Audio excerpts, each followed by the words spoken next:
কথা বললে সেখানে জজবা তৈরি হয়, আর যে মজলিসে জজবা তৈরি হয় আল্লাহ খুশি হয়ে যে আসমানি রহমতের দরজা খুলে দিয়ে ওই মজলিসে রহমত বর্ষণ করে থাকেন। জোরে বলুন একটু সুবহান।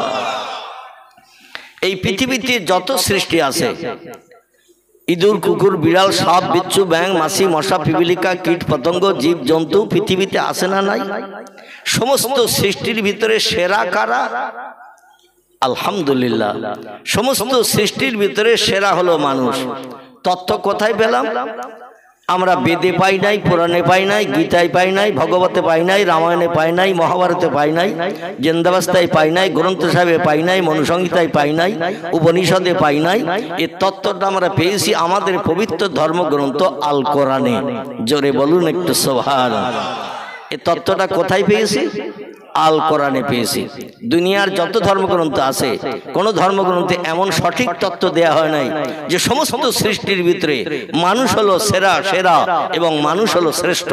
এ তত্ত্ব কেবল কোরআন পাকে আল্লাহ দিয়েছেন। সূরাটির নাম হলো, চ্যাপ্টারটির নাম হলো, আল্লাহ পাক বলছেন চ্যাপ্টারটির নাম হলো তিন। কি নাম বললাম? সূরা তিন। এই সূরা ৩ এর ভিতরে, চ্যাপ্টারের ভিতরে আল্লাহ বলছেন বিসমিল্লাহির রহমানির রহিম, লাকাদ খালাকনাল ইনসানা ফি আহসানি তাকবীম। গলা ছেড়ে বলুন আল্লাহু আকবার। আল্লাহ কোরআনে সূরা ৩ তত্ত্ব কোট করে বললেন, যত সৃষ্টি পৃথিবীতে তোমরা চোখে দেখতে পাও, যত সৃষ্টি চোখে দেখতে পাও না, আমি আল্লাহ হাজার হাজার সৃষ্টি পৃথিবীতে বানিয়েছি। এই সৃষ্টির ভিতরে সেরা করে আমি পাঠিয়েছি মানুষ জাতিকে। জোরে বলুন একটু সুবহানাল্লাহ। কাকে সেরা করেছেন? মানুষকে। তাহলে মানুষ আল্লাহর নামের আওয়াজ তুলবে না তো কি বাঘ তুলবে, ভল্লুক তুলবে, হাতি তুলবে, গন্ডা তুলবে, ইঁদুর, কুকুর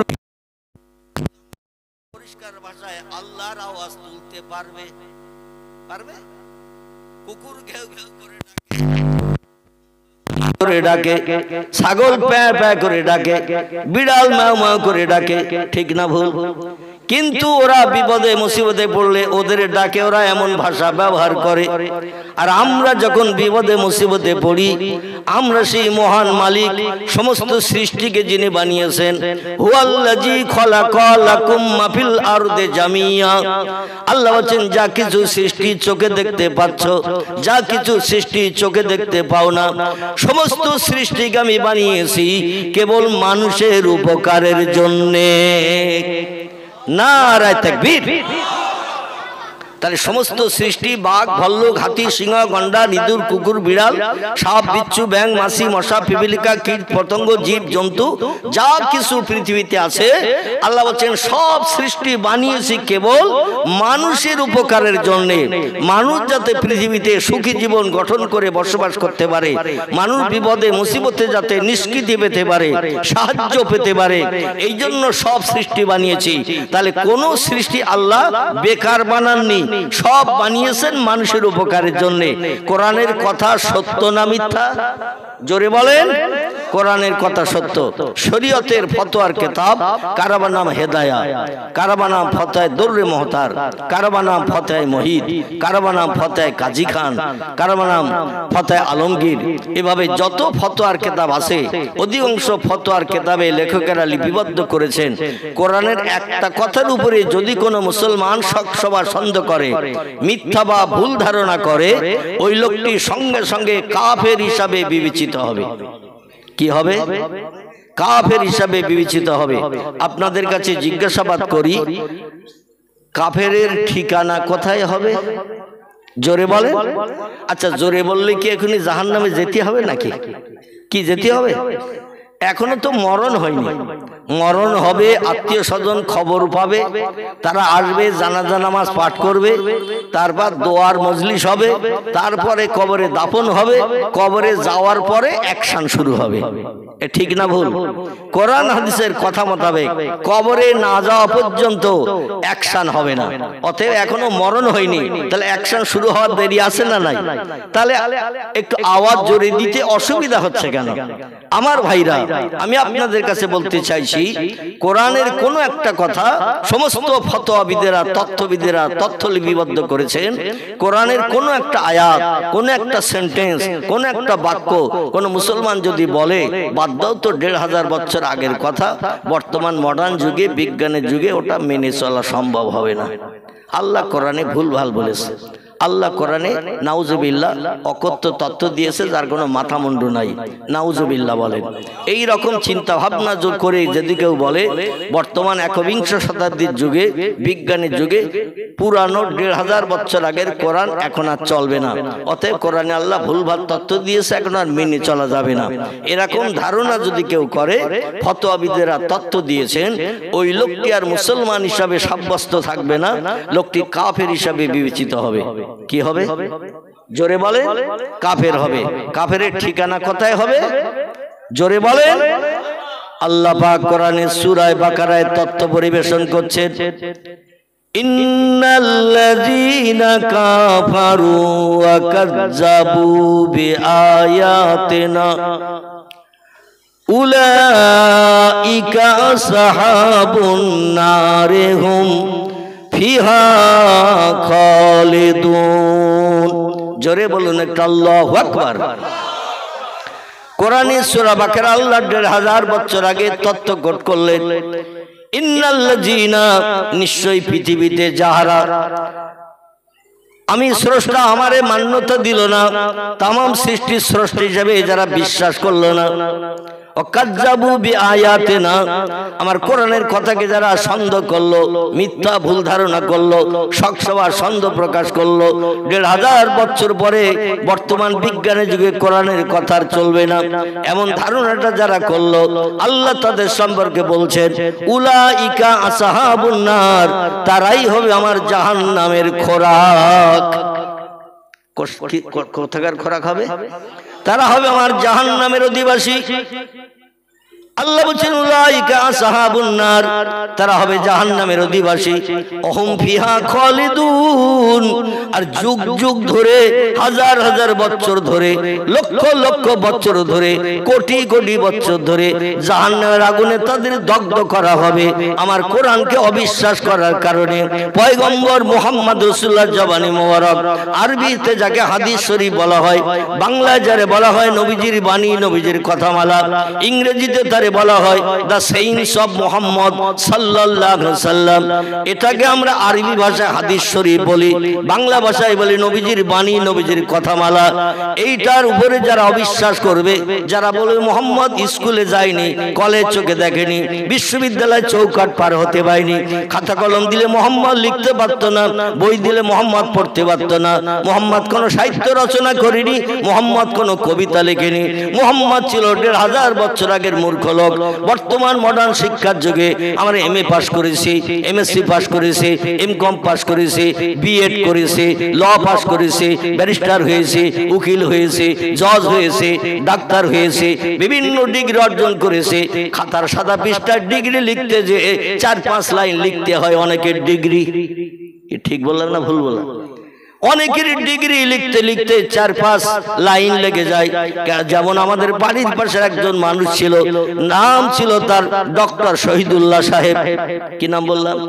নাম ছিল তার ডক্টর শহীদুল্লাহ সাহেব। খুব বেশি দূরে তার বাড়ি নয়, হাড়োয়া থানার পার্শ্ববর্তী গ্রামটির নাম হলো পিয়ারা গ্রাম। কি বললাম? পিয়ারা না, পিয়ারা তো নদীর ওপারে। এই গ্রামটির নাম হলো পিয়ারা। কি নাম? এই ফল খাই না পেয়ারা, এই পেয়ারা গ্রাম। এই গ্রামের কীর্তি সন্তান নাম ছিল তার ডক্টর শহীদুল্লাহ সাহেব। তিনি কম বেশি 18টি ভাষায় এমএ পাস করে আমাদের ভারতবর্ষের জমিনে বিশ্ব রেকর্ড করেছিলেন। জোরে বলুন একটু সুবহানাল্লাহ। এই জন্য আমাদের বসিরহাট ইছামতি নদীর উপরে যখন ভ্যাসেল শুরু হলো বসিরহাট পৌরসভা থেকে, কোনো ব্যক্তির নাম তার খোদাই করে লেখা হয়নি, তার নাম লেখা হয়নি ভ্যাসেলের গায়ে। উচ্চ শিক্ষিত হবে বসিরহাট সাব ডিভিশনের ভিতরে যে লোকটি সম্মান মর্যাদা পেয়েছিলেন তার নামটাই লেখা হয়েছিল ডক্টর শহীদুল্লাহ সাহেব। দেখেছেন, এই ডক্টর শহীদুল্লাহ সাহেবের নাম লেখা হয়েছিল। তিনি 18টা ভাষায় MA পাস করেছিলেন, বাংলা, ইংরাজি, উর্দু, ফার্সি, হিন্দি, পলি, গুজরাটি, মারাঠি, এইভাবে যত ভাষা আছে 18টা ভাষায় MA পাস করেছিলেন। এই ডিগ্রিগুলো লিখতে গেলে 2-4 লাইন লাগবে না? লাগবে না? বর্তমান মডার্ন যুগের কিছু শিক্ষিত মানুষেরা বলে মোহাম্মদ স্কুলে যায়নি, কলেজের চৌকাঠ পার হয়নি, বিশ্ববিদ্যালয়ের দরজা দেখেনি, খাতা কলম দিলে লিখতে পারতো না, বই দিলে পড়তে পারতো না। মোহাম্মদ কোনো কবিতা রচনা করেনি, মোহাম্মদ কোনো সাহিত্য রচনা করেনি, মোহাম্মদ ছিল একটা মূর্খ মানুষ। জোরে বলুন একটু নাউজুবিল্লাহ।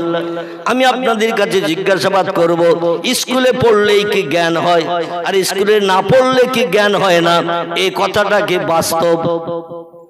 কথা বলে স্কুলে পড়লেই জ্ঞান হয়, প্রাইমারিতে, হাই স্কুলে, কলেজে, বিশ্ববিদ্যালয়ে পড়লেই জ্ঞান হয়, আর স্কুলে না পড়লে জ্ঞান হয় না। এই কথাটা কি বাস্তব? যদি বলেন হুজুর বাস্তব, শিক্ষা অর্জন না করলে, ডিগ্রি অর্জন না করলে তার জ্ঞানী বলে না, তার ব্রেন মগজে মেমোরিতে জ্ঞান অর্জন হয় না। তাহলে আমি দুটি তত্ত্ব আপনাদের কাছে দিয়ে আমার মূল বক্তৃতার দিকে নিয়ে যাব, কারণ লম্বা আলোচনা করব না। সংক্ষেপ কর্তৃপক্ষদের মনোবাঞ্ছা পূর্ণ উপার্জনের জন্য, কর্তৃপক্ষদের মনোবাঞ্ছা উদ্দেশ্য পরিপূর্ণের জন্য আমি সংক্ষেপ আমার মূল বক্তৃতার দিকে আপনাদের নিয়ে যাব। তবে একটু ট্রাক্টর দিয়ে চাষ দিয়ে নিয়ে নিচ্ছি, যাতে ঘাস বাগানে দানা ছড়ালে চারা হবে। কথা বলে, জঙ্গলে যদি দানা ছড়ানো হয় ও দানায় চারা হবে, আর ট্রাক্টর দিয়ে যদি জমিটা চষে নিয়ে পরিষ্কার করা হয় সেখানে দানা ছড়ালে কোনো দানা মিট যাবে? এই জন্য আমি একটু ঘাস বাগান পরিষ্কার করতে চাইছি। আপনাদের কোনো আপত্তি নেই তো? একটু ট্রাক্টর দিয়ে নেই 2-10 মিনিট, জমিটা একটু পরিষ্কার করে নিয়ে দানা ছড়াবো ইনশাল্লাহ। আর এই দানা থেকে চারা বেরিয়ে গেলে নিশ্চুপতা অবলম্বন করেন। এই দানা থেকে চারা বেরিয়ে গেলে তেল, পাউডার, সেচন যা দিতে হবে আপনাদের দিতে হবে, আমি কিন্তু চলে যাব দানা ছড়িয়ে। আর চারা হয়ে গেলে তেল, পাউডার, সার যা কিছু দেওয়ার গাছ বড় করার জন্য ওটা আপনাদের করতে হবে। একদিন গাছ যখন পূর্ণবয়স্ক হয়ে যাবে ফল দেবে না? দেবে না? ওই ফল আপনারা কর্তন করে বাড়িতে বসে বসে বিবি বাচ্চা নিয়ে আপনারা উপভোগ করতে পারবেন। সকলে বলুন আমিন। আমার কাজ হলো একটু দানা ছড়িয়ে যাওয়া, চারা হলে চারাগুলো ট্রিটমেন্ট আপনাদের করতে হবে। এই জন্য একটু ঘাস বাগান পরিষ্কার চিন্তা ভাবনা নিয়েছি 2-5 মিনিটের জন্য। আপনাদের কোনো অসুবিধা হচ্ছে না তো? আলহামদুলিল্লাহ। আমাদের ভারতবর্ষের পশ্চিমবাংলার 2টি ছেলের নাম আমি আপনাদের কাছে বলবো, যারা কলেজে যেতে পারেনি, বিশ্ববিদ্যালয়ে চৌকাঠ পার হয়নি, হাই স্কুলে 1-8 বছর কিংবা 2 বছর পড়াশোনা করেছে, কিন্তু সারা ভারতের উচ্চ শিক্ষিত জ্ঞানীরা শত শত ডিগ্রি যাদের, তারা তার কাছে মাথা নত করে কুর্নিশ করে, তার সম্মান মর্যাদা দেয়। জোরে বলুন আমিন। একটি ছেলের নাম বলি, ছেলেটির বাড়ি ছিল এই পশ্চিমবাংলার বর্ধমান জেলা বলে একটি জেলা আছে, নাম জানেন? এই পশ্চিম বাংলায় বর্ধমান জেলা বলে একটা জেলা আছে। এই বর্ধমান জেলার একটি গ্রাম, গ্রামটির নাম হলো চুরুলিয়া। কি নাম বললাম? চুরুলিয়া। চুরুলিয়া, বর্ধমান জেলার চুরুলিয়া গ্রামে তার জন্মগ্রহণ হয়েছিল। আল্লাহ পাক তাকে ভূমিষ্ঠ করিয়েছিলেন। এই ছেলেটির নাম হলো কবি কাজী নজরুল ইসলাম। কি নাম বললাম? কবি কাজী নজরুল ইসলাম। তার শিক্ষার যোগ্যতা হলো ক্লাস 7 পর্যন্ত পড়েছিলেন তিনি। ক্লাস 8 উঠে আর পড়াশোনা করেননি, তার ডিগ্রি ছিল ক্লাস 7। কত বললাম? কারণ তিনি বাপ হারা এতিম ছিলেন, মা পরের বাড়িতে ঝিয়ের কাজ করে সংসার নির্বাহ করতেন। আমাদের দেশে অনেক ধনী লোকের বাড়ি, অনেক গরিব বাড়ির মেয়েরা কাজকর্ম করে না? করে না? ঝিয়ের কাজ করে, রাঁধুনির কাজ করে, জামা কাপড় পরিষ্কার করে দেয়, রান্না বান্না করে। এর প্রতিদান কিছু অর্থও পায়, আবার তাদের বাড়ি থেকে কিছু খাবারও পায়। ঠিক কিনা? এইগুলো নিয়ে বাড়ি আসতেন নজরুল ইসলামের মা। আর বেটা এবং মা দুইজন স্বামীহারা বিধবা পিতাহারা সন্তান, তাই খেয়ে তারা সংসার জীবনে হায়াতে বেঁচেছিলেন। মা বেশি পয়সা করি ছেলের পিছনে খরচ করতে পারেনি। এখন তো সরকার সুবিধা করে দিয়েছে, বই থেকে শুরু করে আবার দুপুরবেলা টিফিন থেকে শুরু করে জামা কাপড় থেকে শুরু করে সরকার এখন দিচ্ছে না এ কথা বলেন। সরকার এখন দিচ্ছে, কিন্তু আগে কি দিত? আগে দিত না। আমাদের ছোটবেলার কথা বলছি, বই কিনতে হতো, আবার মাসে মাসে অনেক জায়গায় মাইনেও দিতে হতো। দুপুরের খাবার টিফিনের সময় 12:30 একটা স্কুলে টিফিন হলে বাড়ি যেয়ে খেয়ে আসতে হতো, 4টা পর্যন্ত স্কুল। এখন দেখবেন হঠাৎ কোনো ছেলে যদি স্কুলে যেতে কুনকুন করে, মা যে বলে আজকে স্কুলে যা, ছেলে বলছে আজ আর স্কুলে যাব না মা। বলে কেন স্কুলে যাবি না? বলে আজকের আর ভালো লাগছে না। মা বলে আজকের কি বার? বলে আজকের হলো বৃহস্পতিবার। বলে স্কুলে বই নিয়ে যাস না, যাস কেটলিটা নে যা। বলে না কেন? আজকে বৃহস্পতিবার, সরকার নিষেধ আছে জীব হত্যা করা। অত ডিম সয়াবিন দিয়ে রান্না করে একটা তরকারি দেবে, আর ভাতও দেবে, সেই সঙ্গে আলু ডালও দিতে পারে। যদি আমরা না খাই তো বাড়ির গরুর মেসলায় দেবো, হাঁস মুরগিরও দেওয়া যাবে। একটা ডিমের দাম এখন সিদ্ধ করে রান্না করা ডিমের দাম 10 টাকা। কেন টাকা ল্যাপস করবি? অন্তত স্কুলে বই নিয়ে যাস না, যাস কেটলি নে যা। বলে না কারণ আমরা লাভে লোহা বইতে চাই, বিনা লাভে তুলো বইতে চাই না। সে যুগে স্কুলে পড়াশোনা করতে গেলে অর্থ খরচ করতে হতো, বইপত্র কিনতে হতো। এখন সরকারি তরফ থেকে বই দেয়া হচ্ছে না। এত কিছু দেওয়ার পরও আমরা মুসলমানেরা এখনো মাথা উঁচু করে দাঁড়াতে পারিনি। পূর্বে ছিলাম যে অজ্ঞ, এখনো পর্যন্ত সেই অজ্ঞ। আল্লাহ আমাদের ব্রেন মগজ সাফ করে দিক, সকলে বলুন আমিন। ক্লাস 7 পর্যন্ত পড়াশোনা করার পরে নজরুলের আর পড়াশোনা নসিবে জুটেনি, কারণ বাপারা এতিম, মা বিধবা, স্বামীহারা, জায়গা জমি তেমন কিছু ছিল না, অর্থ সম্পদ ছিল না। পরের বাড়ি ঝিয়ের কাজ করে খেত বলে যা কিছু খাবার পেত বাড়ি এনে মা বেটা দুজন ভাগ করে খেত। এই জন্য বই কেনার সুযোগ হয়নি, পোশাক কিনে দেওয়ার সুযোগ হয়নি, মাইনে দেওয়ার সুযোগ হয়নি, পড়াশোনা করতে পারিনি। নজরুলের ডিগ্রি হলো ক্লাস 7, কিন্তু তার লেখা পদ্য, লেখা গদ্য, নাটক, নভেল যা কিছু লিখেছেন, বিয়ের ছেলে এমের ছেলে পড়ে না। কথা বলেন।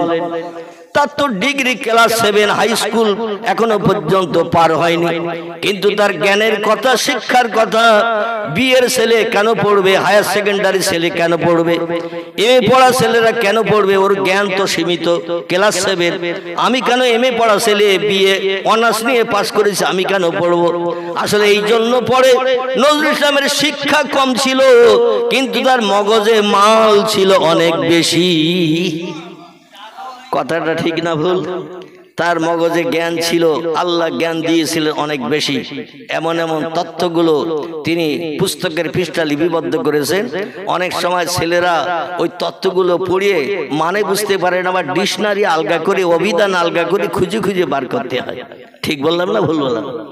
এই পশ্চিম বাংলার আরেকটি ছেলের নাম বলবো, মুহাম্মদ রাসূলুল্লাহ স্কুলে যায়নি, তাই বলে তারে মূর্খ বলা যাবে কিনা? এই তথ্যটা দিতে যে আমি 2টি তথ্য আপনাদের কাছে পরিবেশন করতে চাইছি।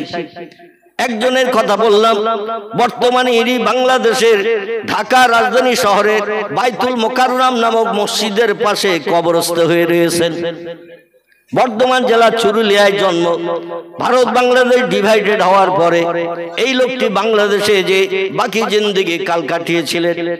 মরণের আগে তিনি কবিতায় লিখেছিলেন, মসজিদের ওই পাশে আমার কবর দিও ভাই, মরণের পরে মুয়াজ্জিনের আযান শুনতে পাই।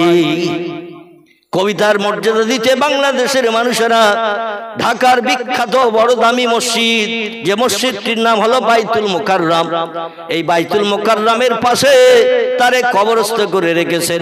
কারণ তার জীবনের শখ ছিল মরণের পরে মসজিদের পাশে কবরস্থ হব, আর মুয়াজ্জিন আযান দিলে অন্তত কবরে থেকে আযানটা যেন দৈনন্দিন শোনার সুযোগ পাই।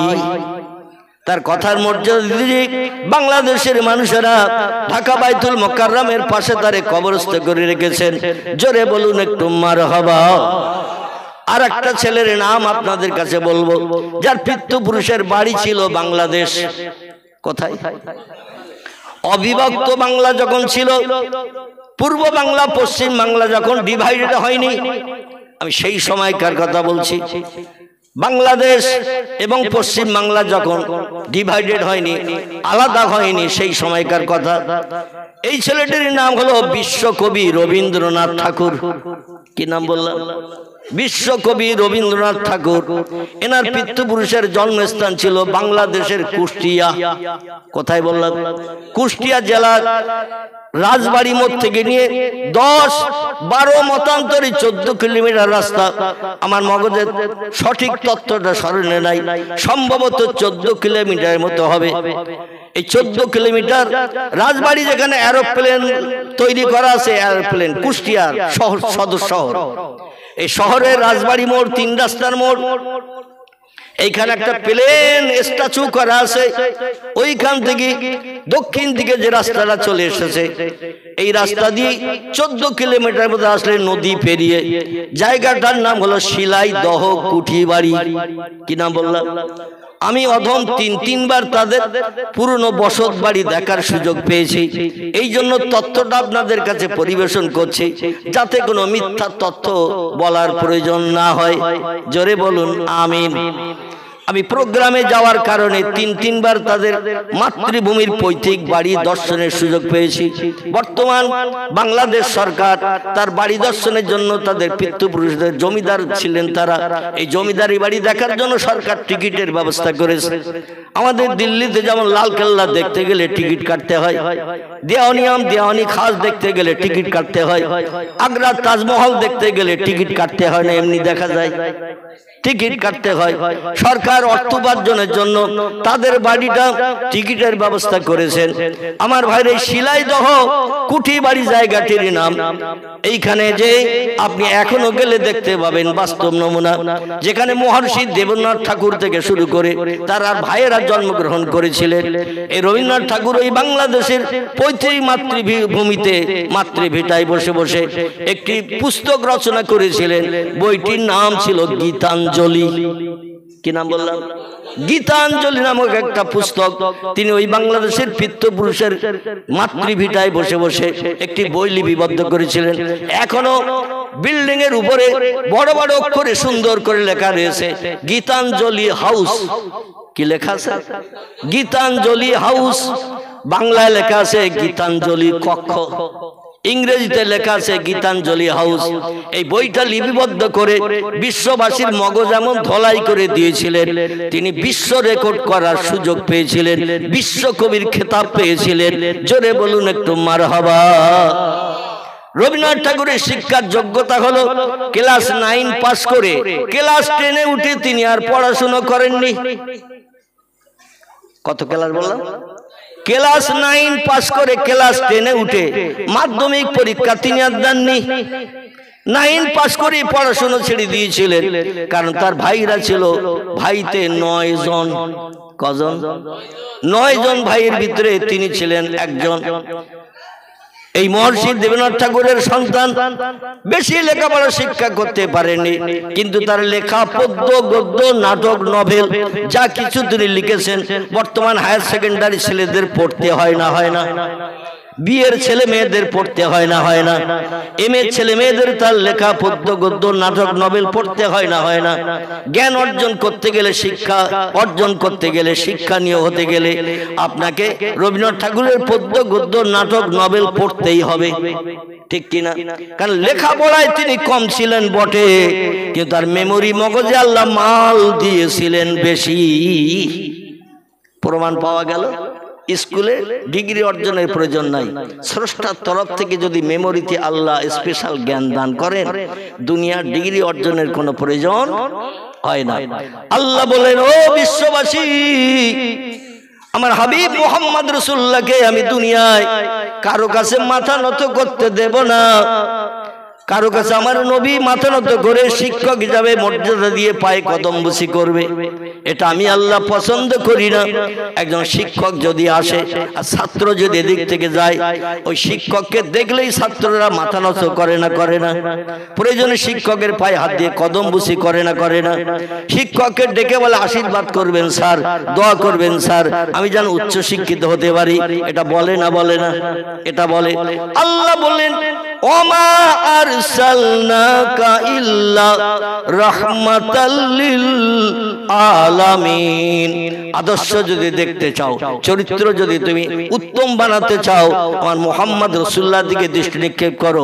নবীর কারো কাছ থেকে জ্ঞান নিতে হবে না, কারো কাছ থেকে শিক্ষা নেওয়ার প্রয়োজন হবে না। আমার নবী হলো এনাফ, আমার নবী হলো পৃথিবীতে সকল মানুষের থেকে সেরা জ্ঞানী, তিনি হলেন যথেষ্ট। জোরে বলুন একটু সুবহানাল্লাহ। আমার নবী ছাত্র হিসাবে শিক্ষকের কাছে পড়াশোনা করবে, আর শিক্ষক দেখলে মাথা নত করবে, পায়ে কদম বুঝি করবে। আমার নবীর ইজ্জত সম্মান নষ্ট হয়ে যাবে। ওয়া ইন্নাকা লাআলা খুলুকিন আযীম। যত সৃষ্টি আমি বানিয়েছি, সমস্ত সৃষ্টির ভিতরে সেরা করে বানিয়েছি আমার পয়গম্বর মুহাম্মাদুর রাসূলুল্লাহকে। জোরে বলুন একটু সুবহানাল্লাহ। আল্লাহ নবী বলছেন ইন্নামা বুইস্তু মুআল্লিমান, ইন্নামা বুইস্তু মুআল্লিমান। ও পৃথিবীর মানুষ তোমরা শোনো, আল্লাহ পাক আমাকে तमाम বিশ্ববাসীর শিক্ষক করে, টিচার করে, প্রফেসর করে, অধ্যাপক অধ্যক্ষ করে আমাকে পৃথিবীতে পাঠিয়েছেন। আমার মতো জ্ঞান অতীতে কারো ছিল না, বর্তমানে নাই, ভবিষ্যতে কোনো নাতি নাতকুড়ের হবে না। আমি হলাম পৃথিবীর সেরা জ্ঞানী। জোরে বলুন একটু সুবহানাল্লাহ। মক্কাবাসীরা বলল, মুহাম্মদ স্কুল কলেজে পড়ো নাই, কোন ধর্মীয় কিতাব তুমি পড়তে জানো না। আমরা তাওরীত পড়তে জানি, জব্বুর পড়তে জানি, ইনজিল পড়তে জানি, আসমানি কিতাব আমরা পড়তে জানি, অনেক কিতাবের হাফেজও আমরা আছি, আমরা আমাদের সিনায় জমা করে রেখেছি। তুমি তো পুরনো কোনো কিতাব জানো না, তাওরীতও জানো না, ইনজিলও জানো না, জব্বুরও জানো না, দেশের সাহিত্যিকদের কোন লেখা পুস্তক তুমি তোমার মেমোরিতে জমা করো নাই, আর তুমি আমাদের শিক্ষক হিসাবে মর্যাদা পাবে, এটা আমরা মেনে নিতে পারি না। তবে মুহাম্মদ ওই সময় মানবো তোমাকে সেরা জ্ঞানী হিসাবে। আমাদের প্রশ্নের উত্তর যদি সঠিক দিতে পারো, কার মগজে কেমন মাল আছে, জ্ঞান আছে, এটা প্রশ্ন করলে, জিজ্ঞাসাবাদ করলে, তথ্য যদি দিতে পারে, বুঝবো ওনার ব্রেন মগজে মাল আছে। আর উত্তর যদি দিতে না পারে, বুঝবো শুধু হুড়ুম দাঁড়াম করছে, আকাশে মেঘ ডাকা মতো, কিন্তু কোন প্রশ্নের উত্তর দিতে পারছে না। এই লোকটাকে শিক্ষিত উচ্চ জ্ঞানী বলা যাবে? তিনি বলেন ইন্নামা বুইস্তু মুআল্লিমান। আল্লাহ পাক আমাকে तमाम বিশ্ববাসীর শিক্ষক করে, টিচার করে, প্রফেসর করে, অধ্যাপক অধ্যক্ষ করে পাঠিয়েছেন। আমার মতো জ্ঞান অতীতে কারো ছিল না, বর্তমানে নাই, ভবিষ্যতেও হবে না। আমি হলাম পৃথিবীর সেরা জ্ঞানী। মক্কার মানুষেরা এরা তাওরীত পড়তে জানতো, জব্বুর পড়তে জানতো, ইনজিল পড়তে জানতো, সাহিত্য রচনা করত, সাহিত্য পড়তে জানতো, কবিতা রচনা করত, কবিতা পড়তে জানতো। তার জ্ঞানে তারা জ্ঞানান্বিত ছিল, যার কারণে লিডারগিরি নেতৃত্ব করতে গেলে জ্ঞানের দরকার হয় না, হয় না? লিডারগিরি করতে গেলে, নেতৃত্ব করতে গেলে জনগণকে তথ্য দিয়ে বুঝাতে হবে।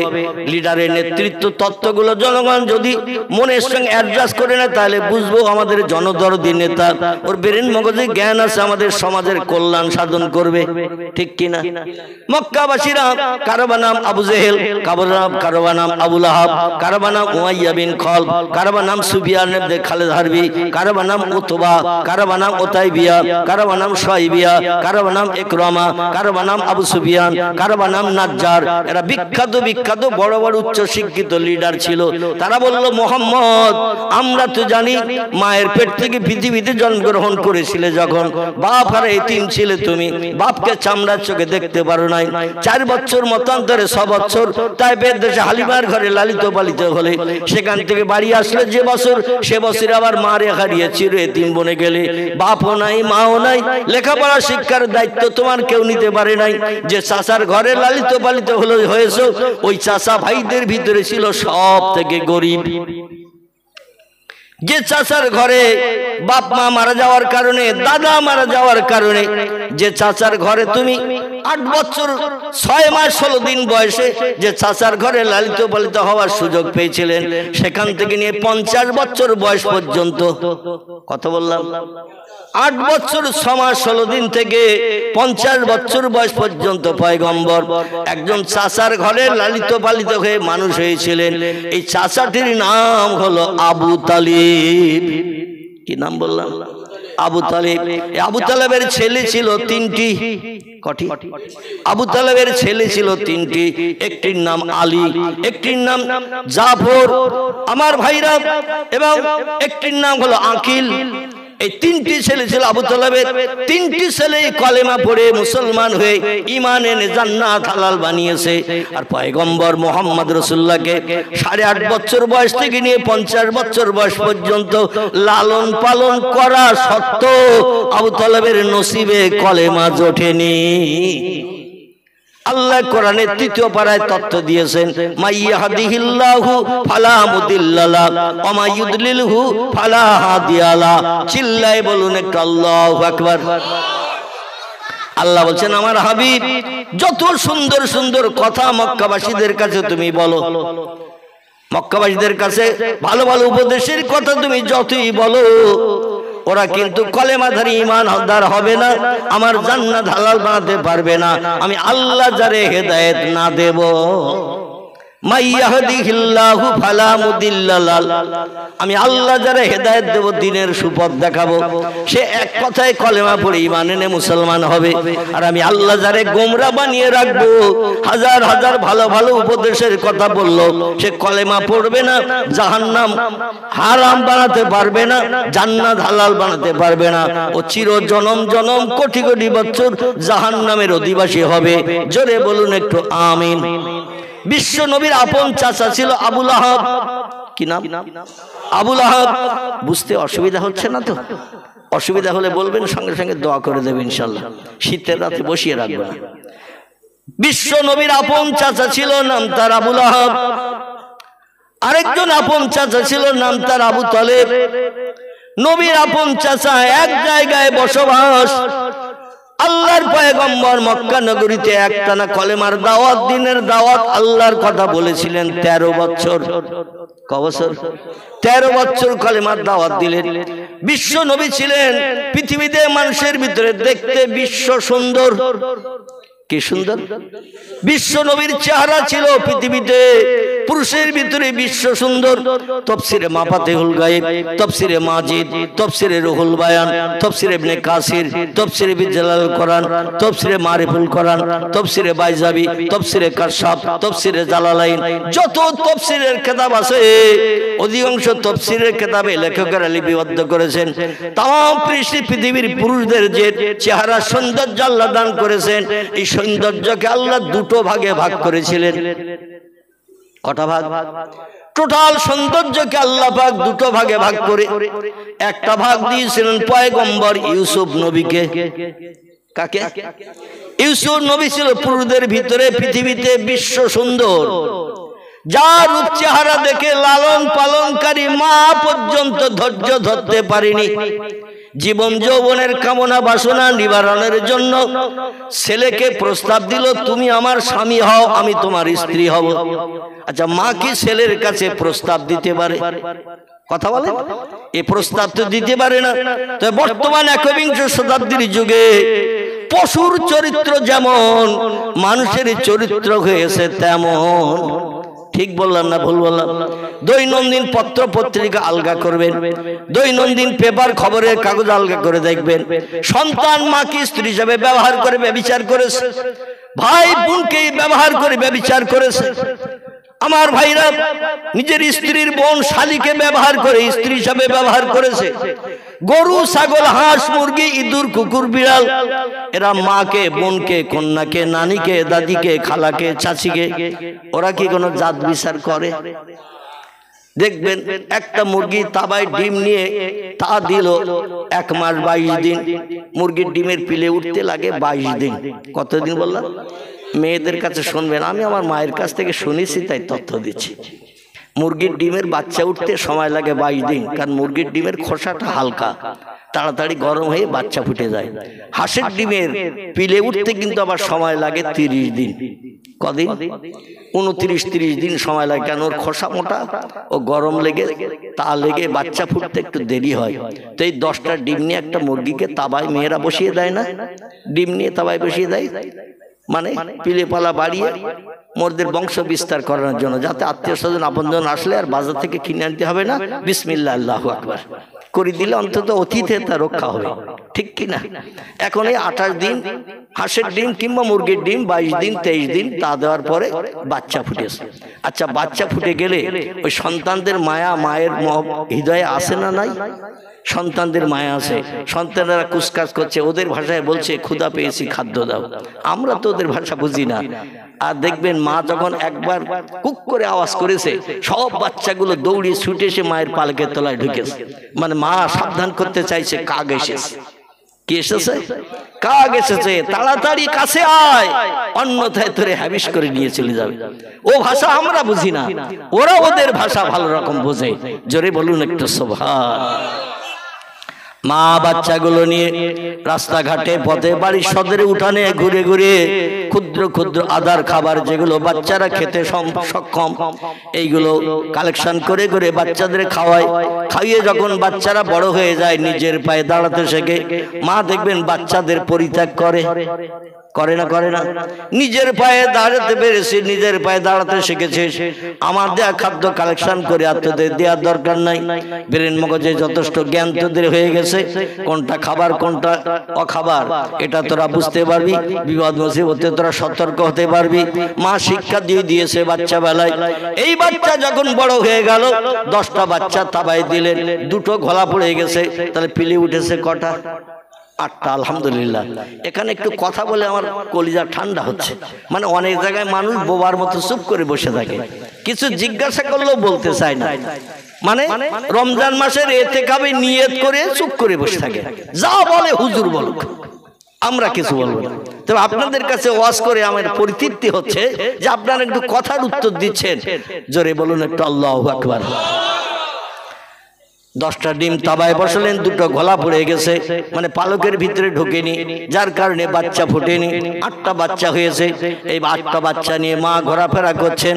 ঘোরাফেরা করে যখন বড় হয়ে গেল, দেখবেন 3টে মোরগ 5টা মুরগি, কিংবা 5টা মোরগ 3টে মুরগি, এরকম হয় না? হয় না? কিংবা 4টে মোরগ 4টে মুরগি হয়েছে।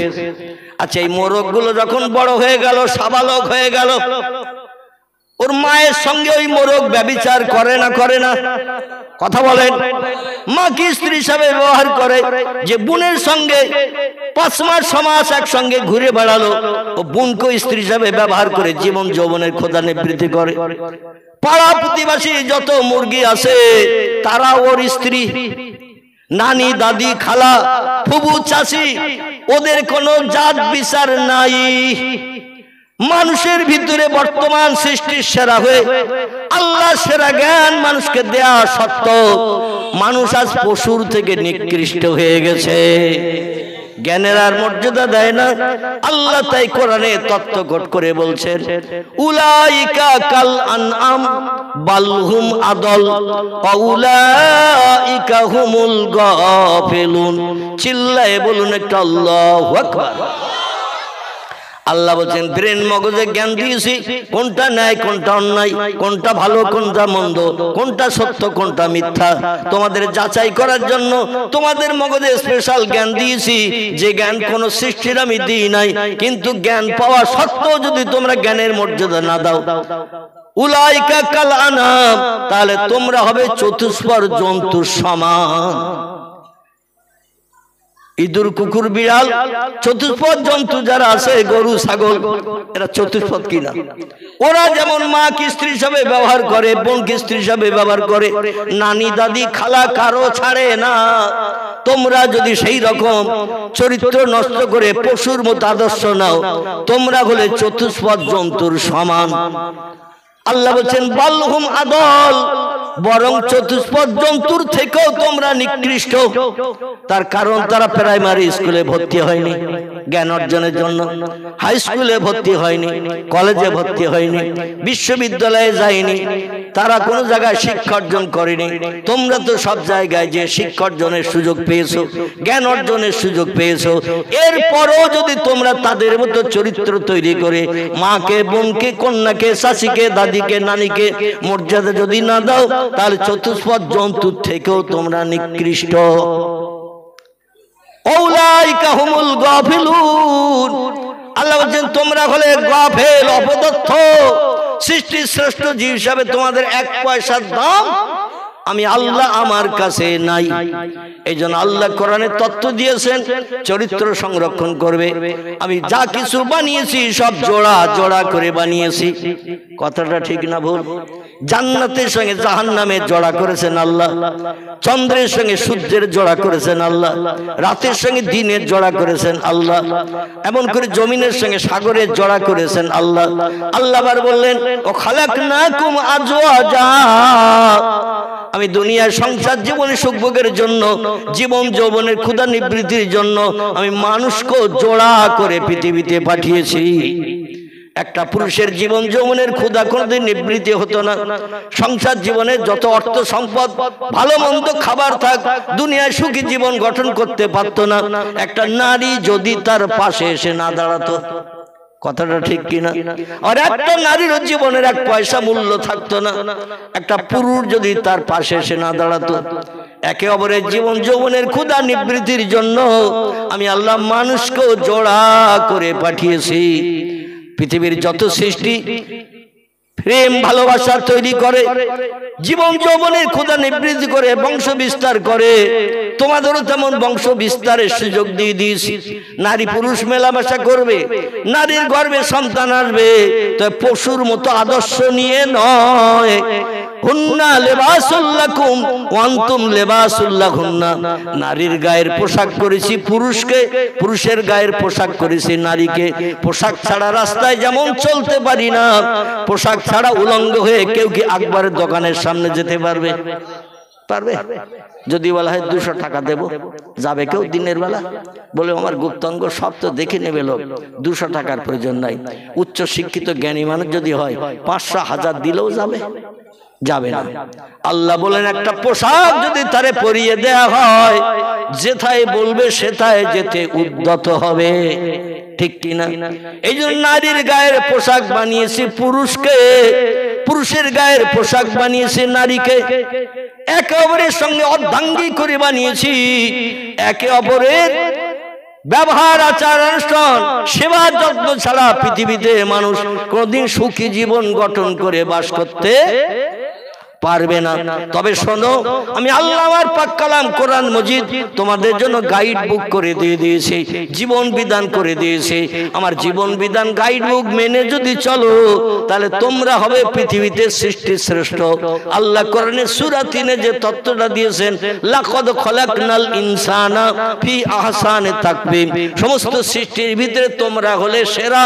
ওই মর্যাদা তখন পাবে, ওই দাম তখন পাবে আমার গাইড বুকের জীবন বিধান মেনে যখন চলবে। জোরে বলুন একটু আমিন। এই জন্য আল্লাহ পাক বললেন, ও পৃথিবীর মানুষ, তোমরা যদি জীবন যৌবনের ক্ষুধা নিবৃত্তি করতে চাও, সব সৃষ্টির ভিতরে জীবন যৌবনের ক্ষুধা রয়েছে, তো তাদের কোনো বিবাহের বন্ধন দান করেনি। আমি প্রথম মানুষ যারে বানিয়েছিলাম তার নাম হলো আদম সফিউল্লাহ। কি নাম? তার নাম হলো আদম সফিউল্লাহ। জান্নাতুল মাওয়া নামের একটা জান্নাত আছে 7ম আসমানের উপরে।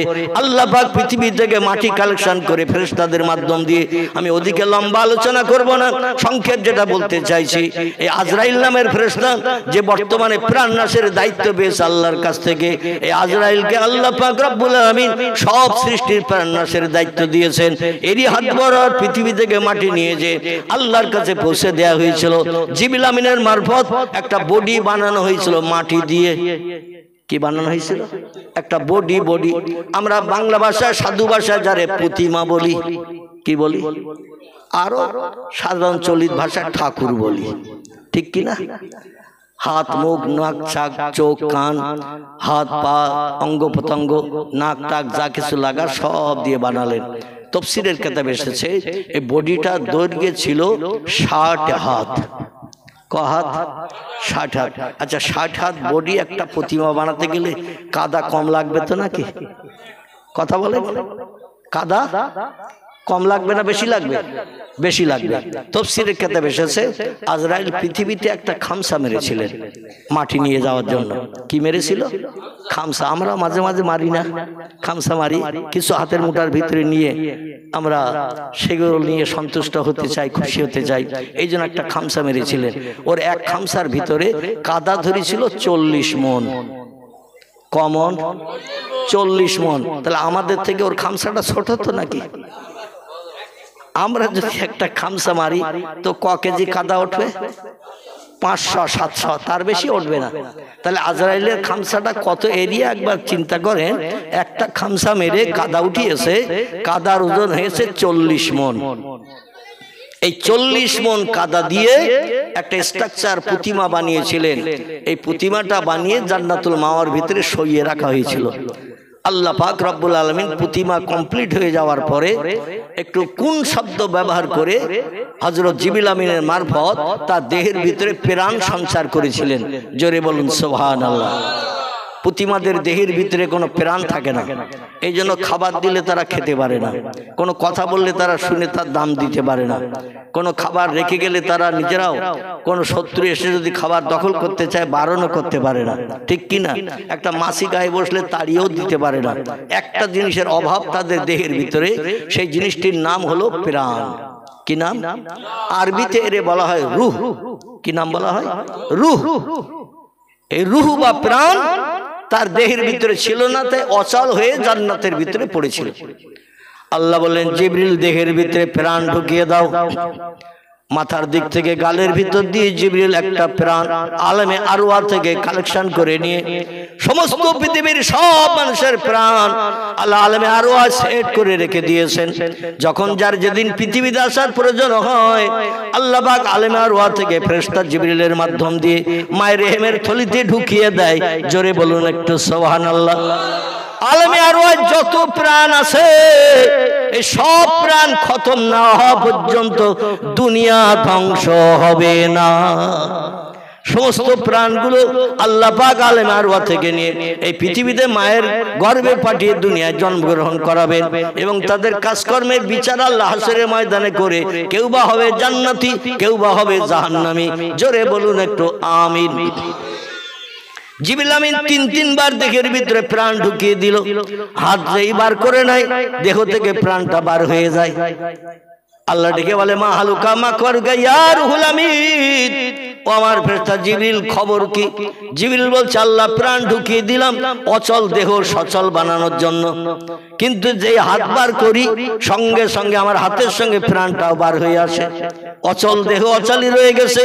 আল্লাহ বলেন আবার দাও, আবার দাও। এইভাবে 3 বার দিল, 3 বার হাত বার করে নিল। অন্ধকার দেহের ভিতরে প্রাণ থাকতে চাইলো না। আমাদের দেহের ভিতরটা আলোওয়ালা না অন্ধকার? আমাদের দেহের ভিতরটা হলো অন্ধকার। অন্ধকার দেহের ভিতরে আমাদের প্রাণ থাকতে চায় না।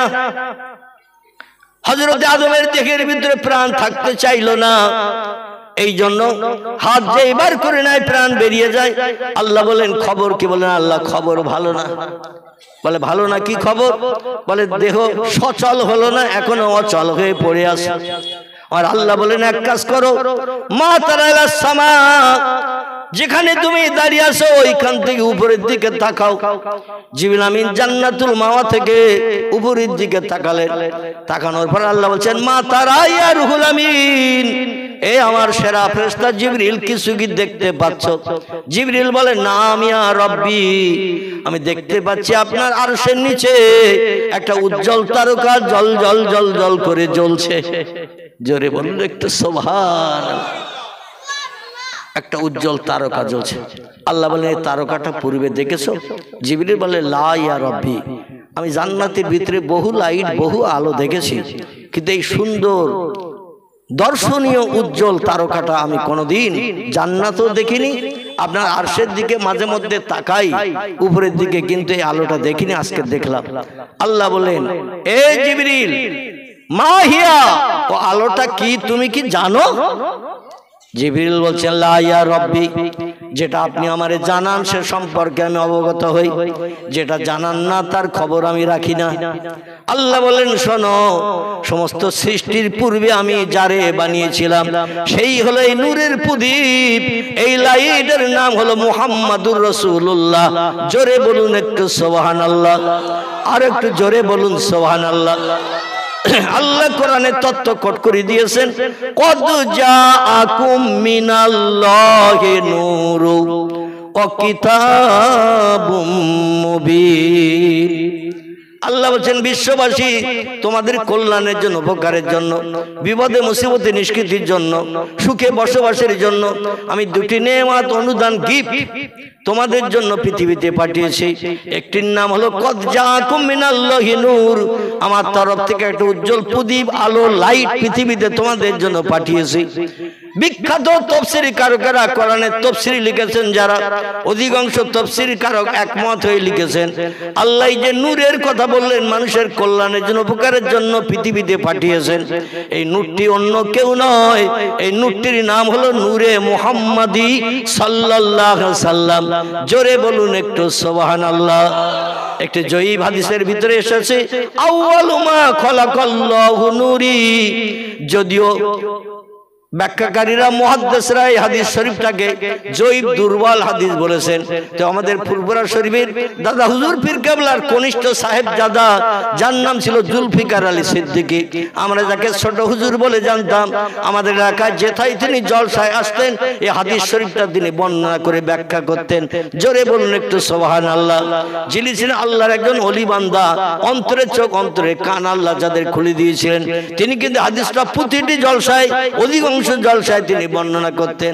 আল্লাহ পাক সর্বপ্রথম যেটা বানিয়েছিলেন সেটা জিবরিল আমিন নয়, ইসরাফিল নয়, মিকাইল নয়, জান্নাত নয়, জাহান্নাম নয়, অন্য কিছুই আল্লাহ বানাননি। প্রথম যেটা বানিয়েছিলেন সেটা হলো নূরে মুহাম্মাদি সাল্লাল্লাহু আলাইহি সাল্লাম। আর নূরে মুহাম্মাদি থেকে কিঞ্চিত কিঞ্চিত নিয়ে আল্লাহ পাক বাকি সৃষ্টিগুলো সব বানিয়েছেন। চিল্লাই বলুন একটু সুবহানাল্লাহ। আল্লাহ বলেন, ওই লাইটের দিকে দৃষ্টি নিক্ষেপ করো। লাইট জিবরিল দেখলেন, আল্লাহ বলেন, মাতারা কি দেখছো? বলে, একটা উজ্জ্বল লাইট জ্বলতে দেখছি। আল্লাহ বলেন, লাইট থেকে কিঞ্চিত আলো নাও। ওই লাইট থেকে কিঞ্চিত আলো তুমি তোমার কুদরতি হাত, তোমার যে হাত দিয়েছি ওই হাত বাড়িয়ে দাও, আমি আল্লাহ আমার আরশ কুরসির নিচে থেকে ওই লাইটের কিঞ্চিত আলো তোমার হাতে দিয়ে দেব। আল্লাহ পাক তার হাতে একটু আলো দিয়ে দিলেন। ওই নূরে মুহাম্মাদির লাইট থেকে আলোটা নিয়ে আল্লাহ বলেন, আগে ওই দেহের ভিতরে ঢুকিয়ে দাও, দিয়ে দেহের অন্ধকারটা দূর করো, তারপরে এবার প্রাণটা ঢুকিয়ে দাও, দিয়ে দেখো প্রাণটা সেট হয় কিনা। নূরে মুহাম্মাদির লাইট বিশ্ব নবীর কাদামাটির দেহের ভিতরে যেই ঢুকিয়ে দেয়া হলো, আদমের দেহের ভিতরে যেই ঢুকিয়ে দেয়া হলো, দিয়ে দেহটা অন্ধকারটা দূর হয়ে গেল। এবার প্রাণটা চতুর্থবার যখন ঢুকিয়ে দিলেন, প্রাণটা হাতের সঙ্গে আর বার হয়নি, প্রাণটা দেহের ভিতরে সেট হয়ে গেছে। জোরে বলুন একটু সুবহান। অচল দেহ সচল হয়ে গেছে।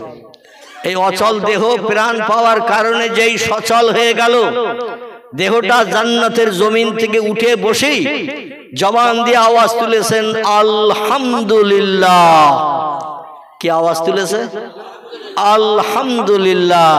আর আমরা রাস্তায় যদি ইটের মাথায় হোঁচট খাই তো আমরা বলি বাপ গো, যদি খয়ের মাথায় হোঁচট খাই বলি মা গো, বাপ রে, মা রে। বিপদে মুসিবতে পড়লো আল্লাহর নামের আওয়াজ আমাদের জবানে জারি হয় না। আর আদম যেই প্রাণ পেলেন, দেহটা অচল দেহ যেই সচল হয়ে গেল, সঙ্গে সঙ্গে বললেন আলহামদুলিল্লাহ। সবাই একটু বলুন, আগামী দিন সকালবেলা নাও বেঁচে থাকতে পারি, ঠিক কি না? তো আল্লাহর নামের একটু প্রশংসা করে যেন কবরে যেতে পারি। সবাই একটু গলা ছেড়ে বলুন আলহামদুলিল্লাহ। শব্দটি আরবি ভাষা, এর বাংলা অর্থ হলো সমস্ত তারিফ, প্রশংসা, কৃতজ্ঞতা আমি শ্রদ্ধাঞ্জলি জানাই তার জন্য যিনি সব সৃষ্টিকে বানিয়েছেন। জোরে বলুন একটু সুবহানাল্লাহ। সেই আল্লাহর নামে শুকরিয়া করছি। শব্দটির বাংলা অর্থ হলো এই, আল্লাহর নামের এই তসবিহ যখন পড়লেন আদম সফিউল্লাহ, আল্লাহ খুশিতে এত বাগবাগ হয়ে গেলেন, কোটি কোটি ফেরেশতাদের ডেকে বললেন আমার আদমকে সামনে রেখে সেজদা করো। কারণ প্রাণ পেয়েই যখন আমার নামে তসবিহ পড়েছে, আমার মানুষ বানানো সার্থক হয়েছে, আমার মানুষ বানানো সার্থক হয়েছে। এই জন্য তোমরা আমার সৃষ্টির সেরা সৃষ্টি যে মানুষ আমি বানানোর চিন্তা নিয়েছিলাম, আর তোমরা বলেছিলে ক্বালু ইয়াসফিকু দিমা ওয়া নাহনু নুসাব্বিহু বিহামদিকা ওয়া নুকাদ্দিসু লাক। ফেরেশতারা বলেছিল আল্লাহ জিন জাতিদের আগে আগুন দিয়ে বানিয়েছিলেন, পৃথিবীতে পাঠিয়েছেন, ওরা মারামারি কাটাকাটি অশান্তি ব্যভিচারী পরের অর্থ আত্মসাৎ একে অপরের প্রাণনাশ এইগুলো পৃথিবীতে করে ওরা অশান্তি বাঁধিয়েছে। আল্লাহ এই জন্য জেনেদের অত্যাচার উৎপীড়ন পৃথিবীর জমিনে অসভ্যতা আপনি তো পছন্দ করছেন না বলে আবার একটা নতুন সৃষ্টি পৃথিবীতে পাঠাতে চাচ্ছেন আপনার ইবাদতের জন্য। আল্লাহ সেটা বানাবেন কাদামাটি দিয়ে, তো মানুষ আর বানাতে হবে না। মানুষ বানালে ওরা পৃথিবীতে জেনেদের মতো মারামারি করবে, রক্তক্ষয়ী সংগ্রাম করবে, একে অপরের সঙ্গে হিংসা বিদ্বেষ করবে, অশান্তি করবে, গালিগালাজ করবে, একে অপরের মাল আত্মসাৎ করে খাবে, একে অপরের প্রাণ নাশ করবে, জেনেরা যেমন করছে। মানুষ বানাতে হবে না। আল্লাহ বললেন ক্বালা ইন্নী আলামু মা লা তা'লামুন। আল্লাহু আকবার। আল্লাহ বলছেন আমি যা জানি তোমরা তা জানো না। তোমরা বলছো জেনেদের দিকে দৃষ্টিক্ষেপ করে মানুষ বানিয়ে পৃথিবীতে পাঠালে ওরাও জেনেদের মতো মারামারি কাটাকাটি অশান্তি করবে, কিন্তু আমি আল্লাহ যা জানি তোমরা তা জানো না। তোমরা বারণ করলেও বানাবো আর অনুমতি দিলেও বানাবো, আমি বানিয়ে তোমাদের দেখিয়ে দেব মানুষ পৃথিবীতে অশান্তি করবে না। জোরে বলুন সুবহানাল্লাহ। আচ্ছা এখন আমরা অশান্তি করি না আল্লাহরে নেই আমরা কথা বলে, আবার বাবাজি মাথা নাড়া দিয়ে বলছে নেই। আচ্ছা নেই যদি আপনি বলেন তাহলে আজকের আপনাদের এলাকায় কোনো মসজিদ আছে? এলাকায় নেই, কিন্তু আপনারা কি মসজিদ নেই বলে নামাজ পড়েন না এরকম আছেন নাকি? ইমানদার মোমেন দাড়িওয়ালা টুপিওয়ালা এরকম মানুষ এরা বাড়িতেও নামাজ পড়ে না পড়ে। এখন যেটা আমি আপনাদের কাছে বলতে চাইছি, মসজিদে মুয়াজ্জিন সাহেব কবার আজান দেয়? 5 বার। আচ্ছা মুয়াজ্জিন সাহেবের আজানের প্রথম ওয়ার্ড শব্দটা কি? আল্লাহু আকবার। এই আল্লাহু আকবার শব্দ দিয়ে মুয়াজ্জিন আজান ধ্বনি দেয়। আর মুয়াজ্জিন আজান দিলে প্রত্যেকটি মুমিন মুসলমান ইমানদারদের কর্তব্য হলো দুনিয়ার ব্যবসা বাণিজ্য কাজকর্ম বিবি বাচ্চার মায়া মহব্বত ছেড়ে শান্তির সজ্জা বিছানায় লাথি মেরে মসজিদে বা জামাত নামাজে হাজির দিতে হবে। এটা মুসলমানদের কাজ কিনা? এটা হলো ফরজ অবশ্য কর্তব্য, আল্লাহর হুকুম। কিন্তু আমরা কি মুয়াজ্জিনের আজানের মর্যাদা দেই? কথা বলে আমরা মুয়াজ্জিনের আজানের মর্যাদা দেই না। আমরা একটু রমজান মাসে রোজা রাখি, কিছু কিছু মুসলমান আছে শিবলি সাহেব মার্কা। কি সাহেব বললাম? শিবলি খেজুর গাছ কাটে যারা, ও সপ্তাহে একদিন করে খেজুর গাছের মাথা একটু চেঁচে দেয় আর পরের দিন সকালবেলা 1 কলসি জিরেন রস পায়। এ ঠিক বললাম না ভুল বললাম? আচ্ছা ওই খেজুর গাছের মাথার থেকে তারপরের দিন যে রস বার হয় ওটা জিরেন তো? ওটা কি রস? ওলা রস। আচ্ছা তারপরের দিন 3 দিনের দিন ওটারে বলা হয় নিম ঝরা। মানে ও কিন্তু আর প্রথম দিনের রসের মতো মিষ্টি মধুর হবে না, ও হবে তিতো। ঠিক কি না? রমজান মাসে একটু রোজা রাখলাম, একটু মসজিদে গেলাম, রমজানের রোজা রেখেছি তাই, আর রমজান পেরিয়ে গেছে টুপি আড়ার মাথায় উঠে গেছে। ঠিক না ভুল? টুপি আড়ার মাথায় উঠে গেছে। পাঞ্জাবি কোন বস্কার ভিতরে ঢুকেছে আল্লাহই খবর রাখে। ঈদের দিন একটু পাঞ্জাবির খবর হবে। ঠিক বললাম না ভুল বললাম? বছরে 2 দিন একটু পাঞ্জাবির খোঁজ হয়, আর সারা বছর প্যান্ট আর শার্ট। ঘোড়া যেমন দাঁড়িয়ে দাঁড়িয়ে পেশাব করে, দাঁড়িয়ে খায়, দাঁড়িয়ে ঘুমায়, ঘোড়ার যেমন সব কাজ দাঁড়িয়ে, মুসলমান বর্তমানে এমন পোশাক পরা শুরু করেছে এরাও এখন আর বসে পেশাব করার সুযোগ পায় না। এরাও ঘোড়ার মতো দাঁড়িয়ে দাঁড়িয়ে খানাখন্দ বাগান বিল সব ভরাট করে দিয়ে দিচ্ছে। জোরে বলুন না একটু নাউজুবিল্লাহ, জোরে বলুন নাউজুবিল্লাহ। আল্লাহ নবী সাল্লাল্লাহু আলাইহি সাল্লাম বলছেন মান আহাব্বা সুন্নতি ফাকাত আহাব্বানি ওমান আহাব্বানি কানা মাই ফিল জান্নাহ। জোরে বলুন একটু আল্লাহু আকবার। রাসূল বলছেন যে লোকটি আমার মতো মাথায় টুপি দিল, আমার মতো মুখে দাড়ি রাখলো, আমার মতো হাঁটুর নিচে লম্বা জামা পরিধান করে রাস্তাঘাটে পথে হাটে মাঠে মার্কেটে বাজারে শ্বশুর বাড়ি জামার বাড়ি যেথাই যাক না কেন আমি মোহাম্মদ আমার বাহ্যিক সুন্নত হলো তিনটি। একটি হলো মাথার টুপি, 2 নম্বর মুখের দাড়ি, 3 নম্বর হাঁটুর নিচে লম্বা জামা। এই বাহ্যিক সুন্নত তিনটি যে লোকটি ভালোবেসে আমার সুন্নতকে পছন্দ করে দেহের সঙ্গে অ্যাডজাস্ট করে নিল, কানা মাই ফিল জান্নাহ, আমি আর সেই লোকটি আল্লাহর বেহেশতের ভিতরে এক জায়গায় বসে বসে সুখ ভোগ করব। নারায়ে তাকবীর। তার টুপি মাথায় দেওয়া ভালো না খারাপ? ভালো। মুখে দাড়ি রাখা ভালো না খারাপ? কিন্তু আমাদের যুবক ভাইদের এমন চিন্তা ভাবনা, এক্ষুনি যদি 24 বছর বয়সে 30 বছর বয়সে মুখে দাড়ি রাখি তাহলে আমি বুড়ো দাদার মতো হয়ে যাব, কোনো যুবতী মেয়ে আমার দিকে আর ফিরে তাকাবে না। এ ঠিক বললাম না ভুল বললাম? যুবতী না তাকায় না তাকাক, ওরা তাকালে তো তোমার চোখের জেনা হবে।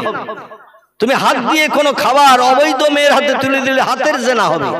জেনা শুধু গুপ্তঙ্গের হয় না, চরিত্র নষ্টের শুধু জেনা হয় না, জেনা চোখের হয়, জেনা কানের হয়, জেনা ঠোঁটের হয়, জেনা জিভের হয়, জেনা পায়ের হয়।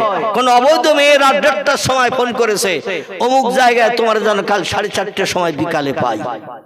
ও সারা রাত বলছে আল্লাহ কখন সকাল হবে, আর তাড়াতাড়ি কাজ সেরে বিকাল 4:30টায় যেতে বলেছে, 3:30টায় যে হাজির দেবো 1 ঘন্টা আগে। এখানকার ছেলেরা ভালো, এই জিরাকপুর তো নাকি জায়গার নাম জিরাকপুরের ছেলেরা ভালো, এরা মোবাইল মোটে ব্যবহার করে না, আর রাতের বেলা সুইচ অফ করে রাখে যাতে অবৈধ কোনো মেয়ে যেন ফোন করার সুযোগ না পায়। এখানকার ছেলেদের নামে কোনো বদনাম দেব না, কারণ আমার আবার বাড়ি যাওয়া দুষ্কর হবে। ঠিক কি না? স্লোগান দেবে, হুজুরে ধর ঘা কত কষে দেয়, আমাদের নামে বদনাম দিয়েছে। আজ মোবাইল হলো অপকর্মমূলক কাজের 1 নম্বর হাতিয়ার। চরিত্র নষ্টের মূল কারখানা হলো মোবাইল। ঠিক বললাম না ভুল বললাম? এই মোবাইল মেশিন কাছে থাকলে দিনের বেলা, দিনের ভিতরে 24 ঘন্টা রাত দিনের ভিতরে যত সময় না ঘুমাবেন আপনার যে কত মিথ্যা কথা বলতে হয় তার ঠিক ঠিকানা নাই। আল্লাহ রাসূল জানিয়েছেন আল কিযবু উম্মুজ জুনুব, মিথ্যা হলো পাপের মা। তিরমিজি শরীফের হাদিস। রাসূল বলছেন যে লোকটি একটা বার মিথ্যা কথা বলে একটানা 40 দিন তার কোনো ইবাদত বন্দেগী আল্লাহর দরবারে কবুল হয় না। জোরে বলুন একটু নাউজুবিল্লাহ। কতদিন? 40 দিন। একটা বার মিথ্যা কথা বললে 40 দিন নামাজ কালাম কোরআন তেলাওয়াত জিকির আজগার কিছুই আল্লাহর দরবারে কবুল হবে না। 40 দিন পর্যন্ত আপনার মিথ্যার সংশোধনের জন্য আল্লাহ সময় দিয়েছেন। আচ্ছা 39 দিনের মাথায় যে যদি আবার একটা মিথ্যা বলে, 40 পার হয়নি, 39 দিনের মাথায় ওইখান থেকে আবার ঠেলা হবে 40 দিন। এইভাবে ঠেলতে ঠেলতে দেখা যাবে জীবনের কোন নামাজ, কোন ওয়াজ নসিহত, কোন কলেমা শরীফের জিকির, তাসবিহ, তাহলিল, সুবহানাল্লাহ, আলহামদুলিল্লাহ, লা ইলাহা ইল্লাল্লাহর জিকির আল্লাহর দরবারে কবুল হয়নি। জবান নোংরা করেছি তাই। মিথ্যা বলা মানে হলো জবান নোংরা করা। এই জবান নোংরা করলে নোংরা জবানের কোনো তোহফা আল্লাহ গ্রহণ করবেন না। আমার ভাইরা, এই মোবাইল মেশিন হলো মানুষের চরিত্র নষ্টের একমাত্র মূল কারখানা হিসাবে আজ বিবেচিত হয়েছে। দেখবেন যাদের কাছে মোবাইল মেশিন থাকে এরা কথায় কথায় প্রায় মিথ্যার আশ্রয় নেয়। বন্ধু ফোন করেছে, কোথায় আছিস? বলছে আমি এখন বসিরহাট মার্কেটে আছি। ও বাড়ি বোর সঙ্গে গল্প করতেছে, মানে টাকা পাবে বন্ধু তো টাকা সাথী আসবে, তো বাড়ি বোর সঙ্গে গল্প করতেছে। বলে কোথায় আসিস? বলছে আমি বসিরহাট মার্কেটে বাজার করতেছি। আবার ঘন্টা 1.5 পরে ফোন করেছে আরেক বন্ধু, বলে কোথায় আসিস? বলে আমার বাড়ি যেতে 3 দিন বাকি, আমি এখন শ্বশুর বাড়ি আছি। কিন্তু পাড়ায় কোনো জায়গায় কর্মব্যস্ত কাজের কাজ করতেছে। আর বন্ধুর সঙ্গে ফোনে বলছে আমি এখন শ্বশুর বাড়ি আছি, বাড়ি যেতে 3 দিন বাকি। আচ্ছা এরকম বলা হয় না? হয় না? স্ত্রীর সঙ্গে মিথ্যা কথা বলা হয়। কোথায় আসো? তো স্বামী এক অবৈধ নারীরে নিয়ে বসিরহাট মার্কেটের আশেপাশে কোথাও ফাংশন হচ্ছে, গান হচ্ছে, ভিডিও হচ্ছে, কিংবা কোনো কিছু অনুষ্ঠান হচ্ছে, সেইখানে এক অবৈধ মেয়েরে নিয়ে ঘুরে বেড়াচ্ছে। স্ত্রী জিজ্ঞাসা করছে রাত হয়ে গেছে 10:30 11টা এখনো বাড়ি আসলে না? বলছে আমি আকবরের দোকানে ওখানে বসে আছি। কিন্তু আছে অবৈধ মেয়েরে নিয়ে যেখানে মেলা হচ্ছে, আনন্দ ফুর্তি হচ্ছে সেখানে। এরকমটা বলে না? বলে না? এই কথা বলেন। এরকমটা বলে। আর এই কথা বলার কারণে, মিথ্যার আশ্রয় নেওয়ার কারণে আজকের আমাদের আমল কালাম আল্লাহর দরবারে কিছুই কবুল হয় না।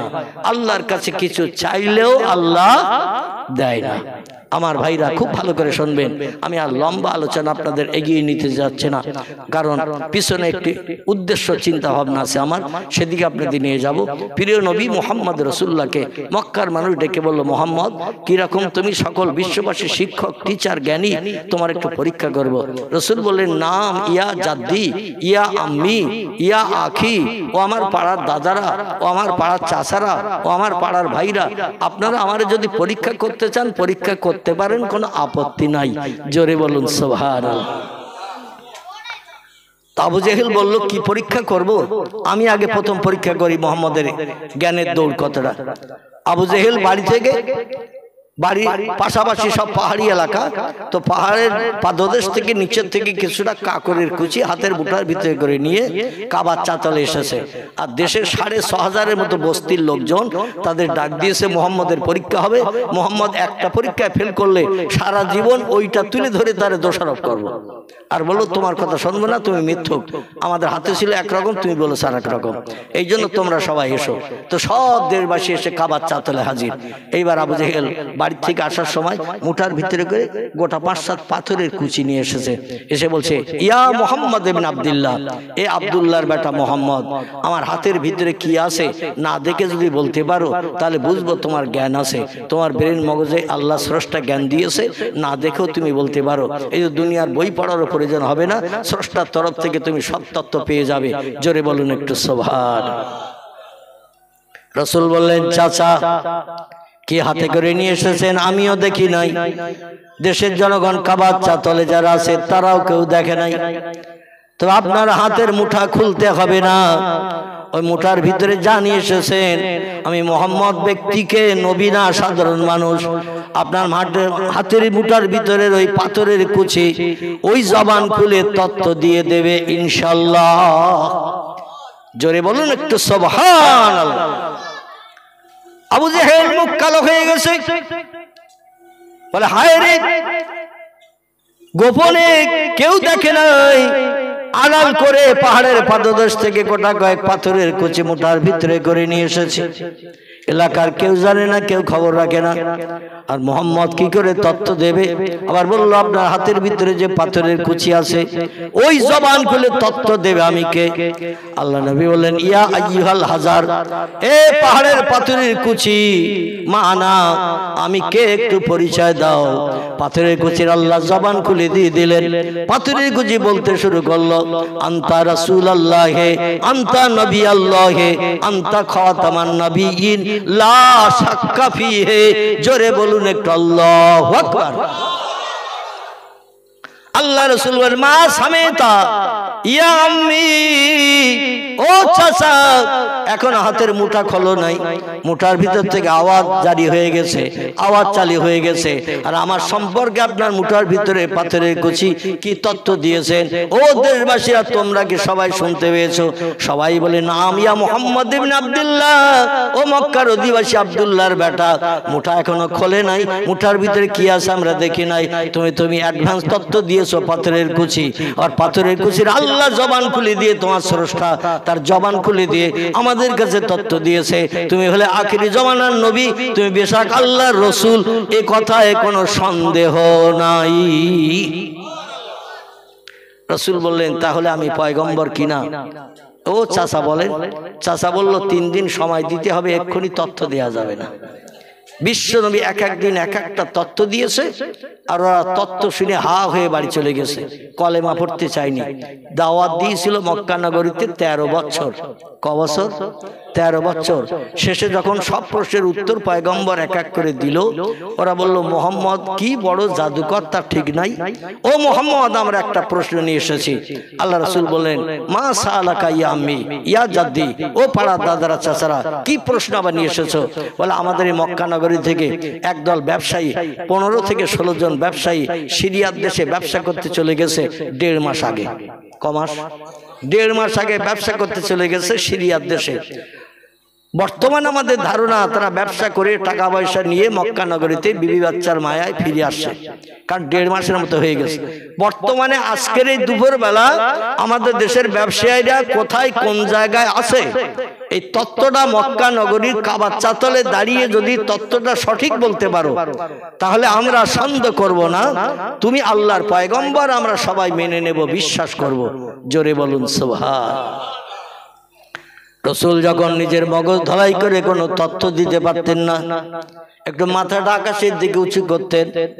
আল্লাহ কোরআনে জানিয়ে দিলেন, মা ইয়ান্তিকু আনিল হাওয়া ইন হুয়া ইল্লা ওয়াহয়ু ইউহা। জোরে বলুন একটু আল্লাহু আকবার। আল্লাহ বলেন, হাবিব আপনার ব্রেন মগজে যখন কুলাবে না, কোন প্রশ্নের সম্মুখীন, কঠিন প্রশ্নের সম্মুখীন যখন হবে, একটু মুখটা আকাশের দিকে উঁচু করবেন। আমি আল্লাহ আমার কুদরতি চোখে আপনাকে আমি সাহারা দেব, পাহারা দেই, সবসময় আপনার দিকে নজর রাখি।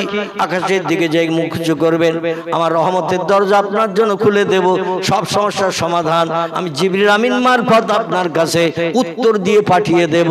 জোরে বলুন একটু সুবহানাল্লাহ।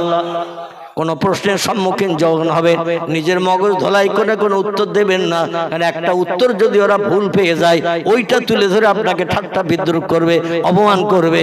ওই দিন তুমি তো সঠিক তথ্য দিতে পারোনি, তোমার মগজের জ্ঞান লোপ হয়ে গিয়েছিল, মগজের জ্ঞান কম হয়ে গিয়েছিল। এই জন্য নিজের তরফ থেকে কোনো প্রশ্নের উত্তর দেবেন না। ইন হুয়া ইল্লা ওয়াহয়ু ইউহা, আমার তরফ থেকে আসমানি জ্ঞান জিবরিল আমিন মারফত আপনার কাছে যখন না পৌঁছাবে, তত সময় জবান বন্ধ করে রাখবেন। জিবরিল এসে যখন তথ্য দেবে, সেই তথ্যটা জনগণকে জানিয়ে দেবেন, কারণ আল্লাহু আলিমুন বিজাতিস সুদূর, আমি আল্লাহ হলাম সব জ্ঞানীর সেরা জ্ঞানী। বান্দাদের অন্তরের গোপন খবর রাখি, বান্দা চোখের ইশারায় যে কথা বলে সেটাও পর্যন্ত আমি আল্লাহ বুঝি। জোরে বলুন একটু সুবহানাল্লাহ। আমার ওহী অপেক্ষা করবেন। আল্লাহ পাকের পয়গম্বর মাথার আকাশের দিকে উঁচু করেছেন, সঙ্গে সঙ্গে আল্লাহ বলে, ইযহাব ইয়া জিবরিল ইলা রাসূলিহি, ও আমার ফেরেশতা জিবরিল তাড়াতাড়ি করে আমার পয়গম্বরের কাছে যা। মক্কার মানুষ প্রশ্ন করেছে, আমার পয়গম্বরের কাছে জানতে চেয়েছে। মক্কার অধিবাসী 15 থেকে 16 জন ব্যবসায়ী সিরিয়ার দিকে সংসারের উন্নতির জন্য সিরিয়ার দেশে ব্যবসা করতে গিয়েছে। এখন বর্তমানে তারা কোথায় কোন জায়গায় আছে এই তথ্যটা জানতে চাইছে। যেটা আমরা দেখতে পাই না, সেটা দেখতে পাই কে? জোরে বলেন। আমরা যে খবর জানতে পারি না, সেটা আগে জানতে পারে কে? আমরা যে কাজটা তাড়াতাড়ি করতে পারি না, সে কাজটা তাড়াতাড়ি করতে পারে কে? সে কাজটি করতে পারেন আল্লাহ, সেটা দেখতে পান আল্লাহ, সে খবরটা সবার আগে শোনেন আমার আল্লাহ।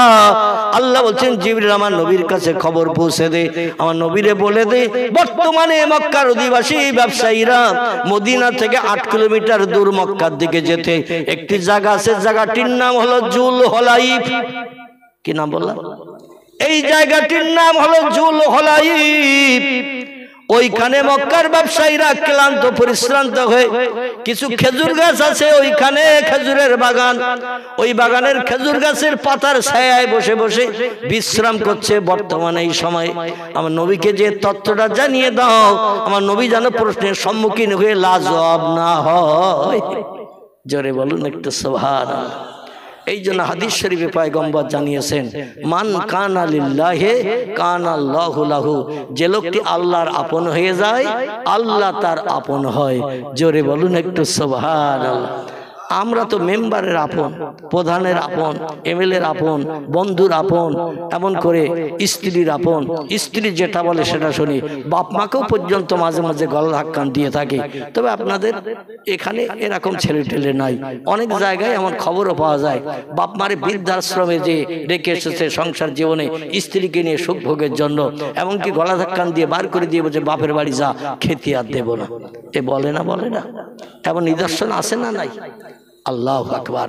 আজকে যাদের ওসিলা করে দুনিয়ার মুখ আমরা দেখলাম, আর আজকে নিজের পায়ে দাঁড়াতে শিখেছি, তাদের আমরা লাথি মেরে গলা ধাক্কান দিয়ে ঘর থেকে বার করে দিয়ে সংসার জীবনে সুখ ভোগে চিন্তা করেছি।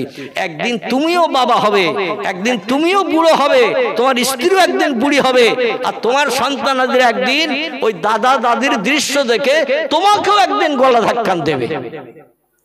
ঠিক বললাম না ভুল বললাম? কারণ তুমি তোমার বাপ মারে গলা ধাক্কান দিয়ে বার করে দিচ্ছ, তোমার বাচ্চা ছেলেরা দাঁড়িয়ে দাঁড়িয়ে দেখছে, ওরা একদিন যেদিন বড় হবে তোমারও গলা ধাক্কান দেবে। কারণ বাংলা একটা প্রবাদ আছে, দেখা দেখি চাষ, গায়ে গায়ে বাস। একদিন সন্তানেরা তোমার গলা ধাক্কান দেবে, সেদিন বলবে দাদারে দাদিরে মাটির খুলিতে করে খেতে দিয়েছিলে, এমন করে মাটির কোটরায় করে পানি দিয়েছিলে, এখন তোমাদের কেন কাঁচের গ্লাস দেব? তোমাদেরও সেই মাটির কোটরা খুলি রেখে দিয়েছি, এখন তোমাদেরও দেব। কারণ তোমরা অচল, আয় ব্যয় করতে পারো না, কিছু দিতে পারো না। এখন বাপ দাদা কে যেমন পরিচয় দিয়েছিলে, যেমন শিক্ষা দিয়েছিলে, তেমন হয়ে গেছে। পয়গম্বর মোহাম্মদ রাসূলুল্লাহ মক্কাবাসীদের ডেকে বলে, রে মক্কাবাসীরা, বর্তমান আজকের এই দুপুর বেলা তোমাদের পাড়া প্রতিবাসী ব্যবসায়ীরা মদিনার দেশের জুলহলাই বলে একটি খেজুর বাগান আছে, ওই জায়গায় গাছের তলায় বসে ক্লান্ত দেহ বিশ্রাম করে একটু ক্লান্তি দূর করছে। জোরে বলুন সুবহানাল্লাহ। বলে ওদের বাড়ি আসতে কতদিন লাগবে? রসুল বলেন 13 থেকে 14 দিনের মাথায় তারা ঘরে ফিরতে পারবে। ওরা অপেক্ষা করতে লাগলো, তোমার কথাটা কেমন বাস্তব সত্য এটা আমরা একটু যাচাই করব, যাচাই করে দেখব। 13-14 দিনের মাথায় মক্কার ব্যবসায়ীরা 15-16 জন মানুষ ফিরে এসেছে। আসলে কাবার চাতলে তাদের ডেকে বলছে, অমুক দিন এইবার এই সময়ে তোমরা কোথায় ছিলে বলো? সবাই এক বাক্যে বলছে, আমরা চিন্তা ভাবনা করে দেখলাম এখান থেকে 13 মতান্তরে 14 দিন আগে মদিনার দেশের একটি জায়গাটির নাম হলো জুলহলাই, সেখানে কিছু খেজুর গাছের বাগান আছে, ওই বাগানে সূর্যের রৌদ্র থেকে নিষ্কৃতির জন্য গাছতলায় বসে বসে আমরা একটু বিশ্রাম করছিলাম। জোরে বলুন সুবহানাল্লাহ। আল্লাহ নবী বলেন, মা সামেতা ইয়া জাদ্দি ইয়া আম্মি ইয়া আখি, ও পাড়ার দাদারা, ও পাড়ার চাচারা, ও পাড়ার ভাইরা, তোমাদের পাড়া প্রতিবাসী ব্যবসায়ীদের মুখে কি শুনলে? ওরা বলল, মোহাম্মদ তত্ত্বটা শুনলাম ভালো, তবে এখনই তোমার পয়গম্বর বলে মানা যাবে না, আরো কিছুদিন সময় দিতে হবে। জোরে বলো নাউজুবিল্লাহ। কারণ আল্লাহ ওদের অন্তরে মোহর মেরে দিয়েছে। খতামাল্লাহু আলা কুলুবিহিম ওয়া আলা সামিহিম ওয়া আলা আবসারিহিম গিশাওয়াতু ওয়া লাহুম আযাবুন আযীম। জোরে বলুন একটা আল্লাহু আকবার।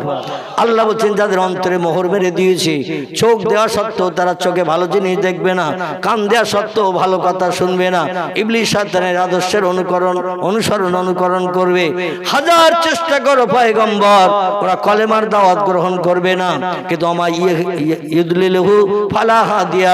আমি আল্লাহ পাক যারে গোমরা বানাবো কেউ তারে হেদায়েত দিতে পারবে না। মাইয়াহদিকিল্লাহু ফালা মুদিল্লা লাহ, আমি আল্লাহ যারে হেদায়েত দেব কেউ তারে গোমরা বানিয়ে রাখতে পারবে না। হাজার চেষ্টা করলেও হবে না, কারণ হেদায়েত দেওয়ার দায়িত্ব আমি আল্লাহ, আমার হাতে। রসুল বললেন, ও পাড়া প্রতিবাসীরা, তত্ত্ব সঠিক পেলে তাহলে আমার জ্ঞান আছে কি নাই? তোমরা কেউ জানো না যে সত্য তত্ত্বটা দিলাম। বলে, মোহাম্মদ তত্ত্ব দিয়েছো, আরো কত প্রশ্নের উত্তর তুমি দিয়েছো, গাছ কথা বলিয়ে দিয়েছো, জঙ্গলের চতুষ্পর্যন্ত হরিণ পর্যন্ত তোমার পায়ের কাছে সে মাথা নত করে কথা বলে তোমার পয়গম্বরই পরিচয় দিয়েছে। আল্লাহ নবীকে বললেন, মোহাম্মদ তুমি আমাদের প্রশ্নের উত্তর দিয়ে তুমি আমাদের লাজবাব করে দিয়েছো, মনোবাঞ্ছা পূর্ণ করেছো। এবার আমাদের মগজে জ্ঞান আছে কিনা? আমরা তৌরিত জানি, ইনজিল জানি, জব্বুর জানি, আমরা ইতিহাস জানি, আমরা ভূতত্ত্ববিদের ভূগোল জানি। ও মোহাম্মদ, আমরা সাহিত্য রচনা করতে পারি, কবিতা লিখতে পারি। এবার আমাদের জ্ঞান আছে কিনা? শুধু জ্ঞান তোমার নাই, আমাদেরও জ্ঞান আছে। এই জন্য তুমি আমাদের প্রশ্ন করো, আমরা উত্তর দিয়ে তোমারে জানাই। তোমার যেমন জ্ঞান আমাদেরও তেমন জ্ঞান। জ্ঞানে 50-50 সমান। তোমার যেমন ব্রেন মগজে জ্ঞান আছে, আমাদেরও ব্রেন মগজে কম জ্ঞান নাই, আমাদেরও জ্ঞান আছে। আমরা কয়েকটা প্রশ্ন করলাম, উত্তর দিলে তুমি সঠিক। এবার তুমি আমাদের প্রশ্ন করো, দেখো আমরা উত্তর দিতে পারি কিনা। রাসূল বললেন, ইয়া জাদ্দি ইয়া আম্মি ইয়া আখি, ও পাড়ার চাচারা, ও পাড়ার দাদারা, ও পাড়ার ভাইরা, আমি মোহাম্মদ, আমাকে প্রশ্ন করতে হবে তোমাদের জ্ঞানের দৌরাত্ম্য জানার জন্য। ওরা বলল, নাম ইয়া মুহাম্মদ ইবনে আব্দুল্লাহ। আব্দুল্লাহর বেটা মোহাম্মদ, হ্যাঁ। আমাদের জ্ঞান আছে কিনা প্রশ্ন কর, উত্তর দিয়ে জানাবো। তোমার মগজে যেমন জ্ঞান আছে আমাদেরও তেমন জ্ঞান আছে। নবী বললেন, তাই যদি হয় তাহলে আগে একটা কথা জিজ্ঞাসাবাদ করি, ও পাড়ার দাদারা, চাচারা, ভাইরা, আমি প্রশ্ন সহজ করব না কঠিন করব? নবী বললেন, আমি তোমাদের কাছে প্রশ্ন সহজ করব না কঠিন করব? ওরা বলেন মোহাম্মদ এও তো এক কথা, তো হঠাৎ কঠিন প্রশ্ন করলে হয়তো আমরা বিভ্রান্ত হয়ে যাব। প্রথমে সহজ প্রশ্ন করো, উত্তর দিতে দিতে সরে যাবে, তখন আমাদের কাছে কঠিন প্রশ্ন করলে উত্তর দিতে সুবিধা হবে। নবী বললেন তাহলে কঠিন প্রশ্ন করে তোমাদের লাজবাব করব না।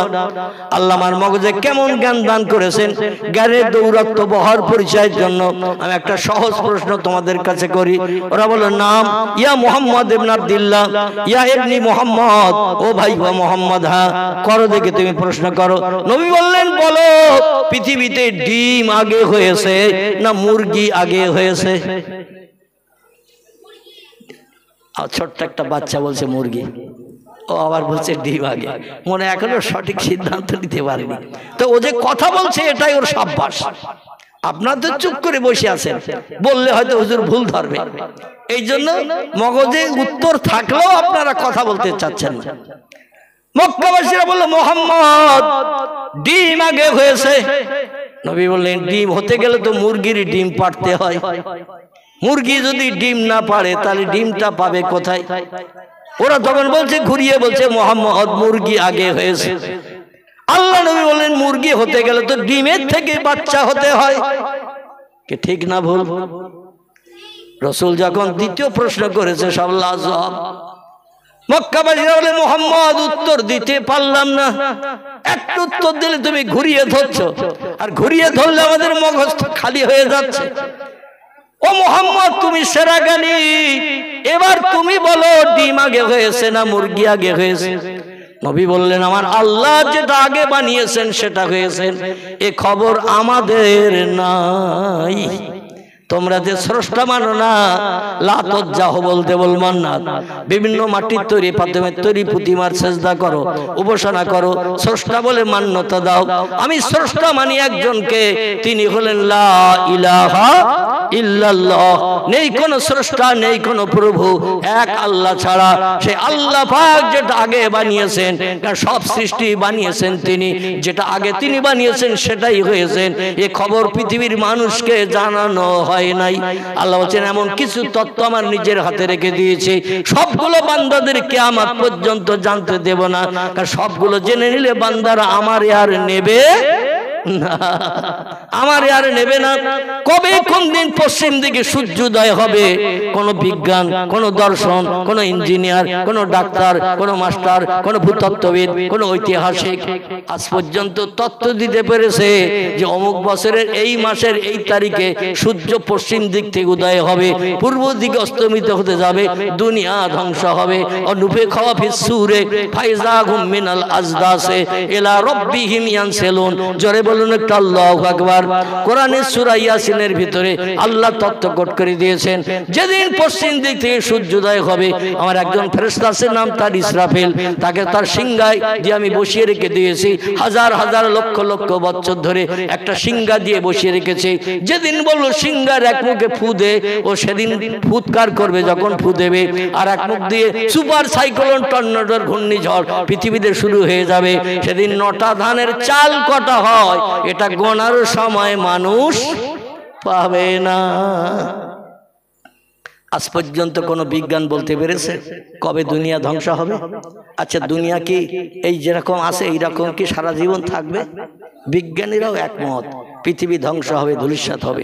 মাঝে মাঝে বিজ্ঞানীরা তথ্য দেয়, রিসার্চ করে এই পৃথিবীর জমিন থেকে গাড়ি সাইলেন্সার দিয়ে যে ধোঁয়া বার হচ্ছে, এই ধোঁয়াগুলো বেরিয়ে বেরিয়ে আকাশের কাছে দিয়ে জমাট বেঁধে বড় পুরু একটা চাই তৈরি হয়ে যাচ্ছে। আর এই চাই যেদিন দুনিয়ায় ভেঙে পড়বে, ভারী হওয়ার কারণে সেদিন দুনিয়া ওলটপালট হয়ে ধ্বংস হয়ে যাবে। অনেক বিজ্ঞানী আবার বলে 2012 সালের এই তারিখে দুনিয়া ধ্বংস হয়ে যাবে, এই বলেছিল না? মাঝে মাঝে বিজ্ঞানীরা তথ্য দেয়। আল্লাহ বলছেন আল্লাহু আলিমুন বিজাতিস সুদূর, যা তোমরা জানো না সে আমি জানি। আমার খবর নিয়ে তোমরা মাথা ঘামিয়ে পাগল হইও না। জোরে বলুন একটু সুবহানাল্লাহ। আমার ভাইরা, আমি আপনাদের কাছে বলতে চাইছি, এই জন্য কোরআনী জ্ঞান একটু নিতে হবে, কোরআনী জ্ঞান একটু শিক্ষা নিতে হবে। কোরআনী জ্ঞান যদি মগজে থাকে, কোরআনী জ্ঞান যদি শিক্ষা নিতে পারে, তাহলে ইবলিস শয়তান আমাদের ধোঁকা দিয়ে, প্ররোচনা দিয়ে কুপথগামী করতে পারবে না, ঈমান নষ্ট করতে পারবে না। কবরে যাওয়ার পরে দুনিয়া হলো ক্ষণস্থায়ী, আর দুনিয়া জিফাতুন ও তলাবুহাল কেলাব। নবী বলছেন পৃথিবী হলো পচা গলা লাশ সদৃশ্য, আর এর আসক্তকারী হলো কুকুরের দল। কুকুর সে যে দুনিয়াদারিতে মত্ত হয় না। দুনিয়া তুচ্ছ দুদিনের জিন্দেগি, লম্বা জিন্দেগি হলো পরকাল, যেখানে কোনোদিন মরণ হবে না। দুনিয়া হলো ক্ষণস্থায়ী, আজকের আশা আগামীতে থাকবে না। পরকাল হলো চিরস্থায়ী, যেখানে কোনদিন কোনো মরণের কোনো নাম নিশান নাই। জান্নাতীরা জান্নাতে যাবে, কোটি কোটি বছর সেখানে সুখ ভোগ করবে। জাহান্নামীরা জাহান্নামে যাবে, কোটি কোটি বছর দগ্ধ হবে। লা ইয়ামুতু ওয়া লা ইয়াকুরু ফিহা, জাহান্নাম এমন একটা জায়গা, মরণ কোনোদিন আগুনে পুড়ে কারো হবে না। আর কোন বন্ধু এসে বাইরে বার করে ওই লোকটার স্বস্তি দিতে পারবে না। স্বস্তি দেবেন যিনি, উপকার করবেন যিনি, তিনি হলেন সাইয়্যিদুল আম্বিয়া, রাহমাতাল লিল আলামিন, খাতামান নবিয়্যিন, শাফিউল মুজনাবিন, রাহিতুল আশিকিন, মুরাদুল মুস্তাকিন, সিরাজুস সালিকিন, মিসবাহুল মুকাররাবিন, জাদ্দুল হাসানুল হুসাইন, আবিল কাসিম, যার মধুর নাম মুহাম্মাদুর রাসূলুল্লাহ। জোরে বলুন সাল্লাল্লাহু আলাইহি ওয়াসাল্লাম। নবী বলছেন লা ইয়াদখুলুল জান্নাহ, আমি মুহাম্মদ অত সময় পর্যন্ত আল্লাহর জান্নাতে বেহেশতে ঢুকবো না, হাত্তা ইয়াতাক্কে ওয়ায়ুখরিজু মিনান নার, জাহান্নামের আগুন থেকে ওই লোকটারে টেনে বার না করব, যে লোকটি সারা জীবনের আমলনামায় যাররা পরিমাণ সৎ কাজ রয়েছে। আল্লাহ নবী বলছেন যার আমলনামায় সৎ কাজ ভালো কাজ রয়েছে যাররা পরিমাণ, ক্ষুদ্র পরিমাণ, মান ক্বালা লা ইলাহা ইল্লাল্লাহু ওয়া ফি কলবিহি উজনুন জাররাতিন মিন খায়র, রাওয়াহু মুসলিম, পবিত্র মুসলিম শরীফের হাদিস। আল্লাহ নবী বলছেন 100 দানা পরিমাণ কলেমার মর্যাদা নিয়ে কোনো ব্যক্তি যদি কবরে হাজির হয়, তার ওই জাররা পরিমাণ সৎ কাজের জন্য আমি মুহাম্মদ জাহান্নামের আগুন থেকে টেনে বার করে তাকে জান্নাতে না ঢুকানো পর্যন্ত জান্নাতের সুখ আমি উপভোগ করব না। পৃথিবীতে আর যত ধর্মীয় নেতা আছে, রামকৃষ্ণ পরমহংসদেব, বুদ্ধদেব, গৌতম দেব, এমন করে মহাবীর, আচার্য কেশবচন্দ্র সেন, যীশুখ্রিস্ট, মোজেস থেকে শুরু করে এমন করে আর যত ধর্মীয় নেতার নাম আমরা ইতিহাস হালকা করে দেখতে পাই, কোনো ধর্মীয় নেতা হাসরের মাঠে বিপদের দিন জনগণের পাশে দাঁড়াবে এমন তত্ত্ব কেউ দিয়েছে? এমন তত্ত্ব কেউ দিতে পারেনি। রামকৃষ্ণ পরমহংসদেব দেয়নি, বুদ্ধদেব দেয়নি, গুরু নানক দেয়নি, মহাবীরও দেয়নি, আচার্য কেশবচন্দ্র দেয়নি, যীশুখ্রিস্ট দেয়নি, মোজেস দেয়নি, বালক ব্রহ্মচারী কেউ দেয়নি। এ তত্ত্ব দিয়েছেন তিনি, আমাদের পয়গম্বর যিনি।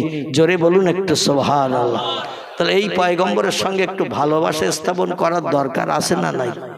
একটু ভালোবাসা স্থাপন করলে, তার সঙ্গে সম্পর্ক ভালো রাখলে বিপদের দিন তিনি আমাদের পাশে দাঁড়াবেন। আর আমরা যদি তার সঙ্গে সম্পর্ক দূরে রাখি, আমাদের কথা তিনি খেয়াল করবেন না। আল্লাহর পয়গম্বর বলছেন লা ইয়াদখুলুল জান্নাহ, আমি মুহাম্মদ তত সময় পর্যন্ত বেহেশতে ঢুকবো না, হুরগেলে মানদে নিয়ে আনন্দ ফুর্তি করব না, সুখ উপভোগ করব না, যত সময় না পর্যন্ত আল্লাহর নামের সঙ্গে আমার নামের কলেমা সারা জীবনে একটা বার মাত্র পড়েছে। কবার? একবার মাত্র পড়েছে। সে লোকটাকেও আমি জাহান্নামের আগুন থেকে টেনে বার করে জান্নাত হালাল বানিয়ে দিয়ে সর্বশেষে আমি মুহাম্মদ জান্নাতে যাব। জোরে বলুন একটু সুবহান। এই জন্য আমাদের ভারতবর্ষের একজন উচ্চ শিক্ষিত ধর্মীয় নেতা, যার নাম হলো গুরু নানক। কি নাম বললাম? শিখেদের ধর্মীয় নেতা যিনি, পাঞ্জাবি বলি যাদের, পাঞ্জাবি আমাদের ভারতবর্ষের একটি অঙ্গরাজ্য, নাম হলো তার পাঞ্জাব। নাম জানেন তো? পাঞ্জাব উত্তরে, এই পাঞ্জাবে জনসংখ্যায় অধিক বাস করে যারা, এরা হলো পাঞ্জাবি শিখ। ওদের ধর্মের নিদর্শন 4টি। কটি বললাম? ওদের ধর্মের নিদর্শন 4টি। যেখানেই থাক না কেন, পশ্চিমবাংলায় থাক, বিহারে থাক, উড়িষ্যায় থাক, কর্ণাটকে থাক, রাজস্থানে থাক, সুরাটে, মিরাটে, গুজরাটে, যেখানেই পাঞ্জাবিরা থাক না কেন, ওরা ধর্মীয় নিদর্শন পরিত্যাগ করে না। যেখানেই থাক না কেন, ওদের ধর্মগুরু, ধর্মীয় সুন্নত, ধর্মীয় নিদর্শন ওরা মেনে চলে। রাস্তাঘাটে, পথে, হাটে, মাঠে, যেখানেই থাকে ওরা পাল্টায় না। ওদের ধর্মীয় সুন্নত হলো 4টি। গুরু নানকের আদর্শের বৈশিষ্ট্য একটি হলো মাথায় পাগড়ি দেওয়া। কি দেওয়া বললাম? পাগড়ি দেওয়া। 2 নম্বর হলো মাথার চুলের ভিতরে কিছুটা চুল নিয়ে একটা বেনি বিবনি লম্বা শিখকে রাখা। দেখবেন ওদের মাথায় সব চুলগুলো ছোট, মাঝখানের কাছে কিংবা এক সাইডের দিকে এক পাশে কিছুটা চুল লম্বা বেনি গেঁথে রেখেছে। আমাদের মেয়েরা যেমন লম্বা চুলের বিবনি গাঁথে, ওই রকম করে বেনি বিবনি গেঁথে রেখেছে। এটা গুরু নানকের সুন্নত ছিল, আদর্শের বৈশিষ্ট্য, তাই ওর অনুচরেরা মেনে চলে। 3 নম্বর হলো পাঞ্জাবিরা মুখে দাড়ি রাখে। কি রাখে? মুখে দাড়ি রাখে। 4 নম্বরের বৈশিষ্ট্য হলো প্রত্যেকটি শিখ যেথায় থাক ওদের 4 নম্বরের ধর্মীয় সুন্নত বৈশিষ্ট্য হলো 2 হাতে 2টো বালা পরিধান করতে হয়। কি পরতে হয়? 2 হাতে 2টি বালা। আমাদের মেয়েরা যেমন চুড়ি পরে, চুড়ি, ওরা 2 হাতে 2টি বালা পরিধান করে। আমাদের নবীর বাহ্যিক সুন্নত হলো 3টি। একটা মাথায় টুপি, 2 নম্বর মুখের দাড়ি, 3 নম্বর হাঁটুর নিচে লম্বা জামা।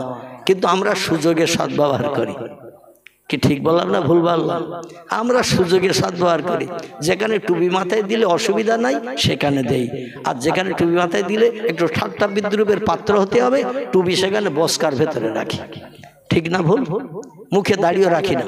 রাসূল বলছেন মান কাতাল্লাহিয়া ফা কাতালানি, যে লোকটা আমার সুন্নত দাড়িতে খুরকেসি লাগিয়ে দাড়ি কর্তন করে হনুমান বানর মার্কা চেহারা বানালো, ফাকাতালানি, সেজন্য আমি মুহাম্মদ আমারে মার্ডার করে দিয়ে দিল। দাড়ি কাটা মানে রাসূলের মার্ডার করা। আপনার কাছে জিজ্ঞাসাবাদ করি, একটা মানুষের প্রাণনাশ করলে লোকটা জান্নাতি হবে না জাহান্নামী হবে? কথা বলে। লোকটি হবে চির জাহান্নামী। কোন মানুষের প্রাণনাশ করা শরীয়ত অবৈধ। কোন ব্যক্তির প্রাণনাশ করে তার বিবি বাচ্চারে বিধবা এতিম বানালে আল্লাহর দরবারে অবশ্যই কৈফিয়ত দিতে হবে এবং তার ঠিকানা হবে জাহান্নাম। আজকে সেই নবীর সুন্নত দাড়ি আমরা কর্তন করে জলাঞ্জলি দিয়েছি। নবীর বাহ্যিক আরেকটা সুন্নত হলো হাঁটুর নিচে লম্বা জামা। আপনি চেরা গায়ে দেন আর গোল গায়ে দেন, এতে কোনো আপত্তি নাই। আমি গোল দিয়েছি বলে আপনার গোল দিতে হবে এটা কোনো ব্যাপার নয়। আর লম্বাও পরতে পারেন আবার গোলও পরতে পারেন, তবে হাঁটুর নিচে যেন আপনার জামা ঝুলটা থাকে, এটা বিশ্বনবীর সুন্নত ছিল। এই 3টি জিনিস যে লোকটি বাস্তবে রূপদান করবে, নবী বলছেন আমি আর সেই লোকটা আল্লাহর বেহেশতের ভিতরে এক জায়গায় বসে বাস করব। জোরে বলুন সুবহানাল্লাহ। বিশ্বনবীর সুন্নত, বিশ্বনবীর আদর্শ বাস্তব জীবনে রূপদান করে আমাদের পালন করে চলতে গেলে কোরআন হাদিসের জ্ঞান আমাদের অর্জন করার দরকার আছে না নাই? আছে। এই জন্য আপনাদের এখানে একটা কোরআনিয়া মক্তব আছে। আমি সেই মক্তবের উদ্দেশ্যে আমি বর্তমান 2টি মর্যাদার অধিকার হিসাবে আপনাদের কাছে বিবেচিত হয়ে আছি। কটি বললাম? 2টি মর্যাদার অধিকার হিসাবে। একটি মর্যাদা হলো আল্লাহ পাক আমাকে কঠিন রোগ থেকে বর্তমান মুক্তি দিয়েছেন, তবে পূর্ণ সুস্থতা এখনো পাই নাই। হাদিস শরীফে পয়গম্বর বলছেন মাজুর অসুস্থ ব্যক্তি আল্লাহর কাছে হাত তুলে দোয়া করলে আল্লাহ মাঝখানে কোনো বেড়া বাধা কিছু পর্দা রাখেন না। অসুস্থ মাজুর ব্যক্তিদের দোয়া আল্লাহ বিদ্যুতের মতো কবুল করে থাকেন। জোরে বলুন সুবহানাল্লাহ। আরেকটি হলো আল্লাহ পাক রব্বুল আলামিন অধমকে মুসাফির হিসাবে শুধুই বাংলা নয়, বাংলাদেশ থেকে শুরু করে আসাম, ত্রিপুরা, মেঘালয় থেকে শুরু করে আমাদের ভারতবর্ষের বিভিন্ন অঙ্গরাজ্য, সুরাট, মিরাট, রাজস্থান, গুজরাট, মহারাষ্ট্র, হায়দ্রাবাদ থেকে শুরু করে আমার ভাইরা আহমেদাবাদ থেকে শুরু করে বিভিন্ন জায়গায় আল্লাহ অধমকে ঘুরান। খুব বেশি দিন বাড়ির ভাত নসিবে জোটে না, এই জন্য মুসাফির হিসাবে অধিকাংশ দিন আল্লাহ পাক অধমকে মর্যাদা দিয়ে রেখেছেন। যাই হোক, এখন একটু বাইরে বেরোচ্ছি, যার কারণে আমি দীর্ঘ 2.5 বছর তার উপরে আমি ঘর থেকে বাইরে বেরোতে পারতাম না। আল্লাহ পাক সুযোগ দিয়েছেন, কঠিন রোগ থেকে মুক্তি দিয়েছেন। আপনারা শুনলে তাজ্জব হয়ে যাবেন। কম বেশি 3 বছর আমার এই কঠিন কিডনি রোগ থেকে মুক্তি পেতে যে 80 লক্ষের মতো টাকা খরচ হয়েছে। কতটা বলো? 80 লক্ষের মতো টাকা খরচ হয়েছে অপারেশন পর্যন্ত। অপারেশনের পরও 21টা করে ট্যাবলেট দৈনন্দিন 4 বার করে নাভিতে ইনসুলিন দিতে হয়।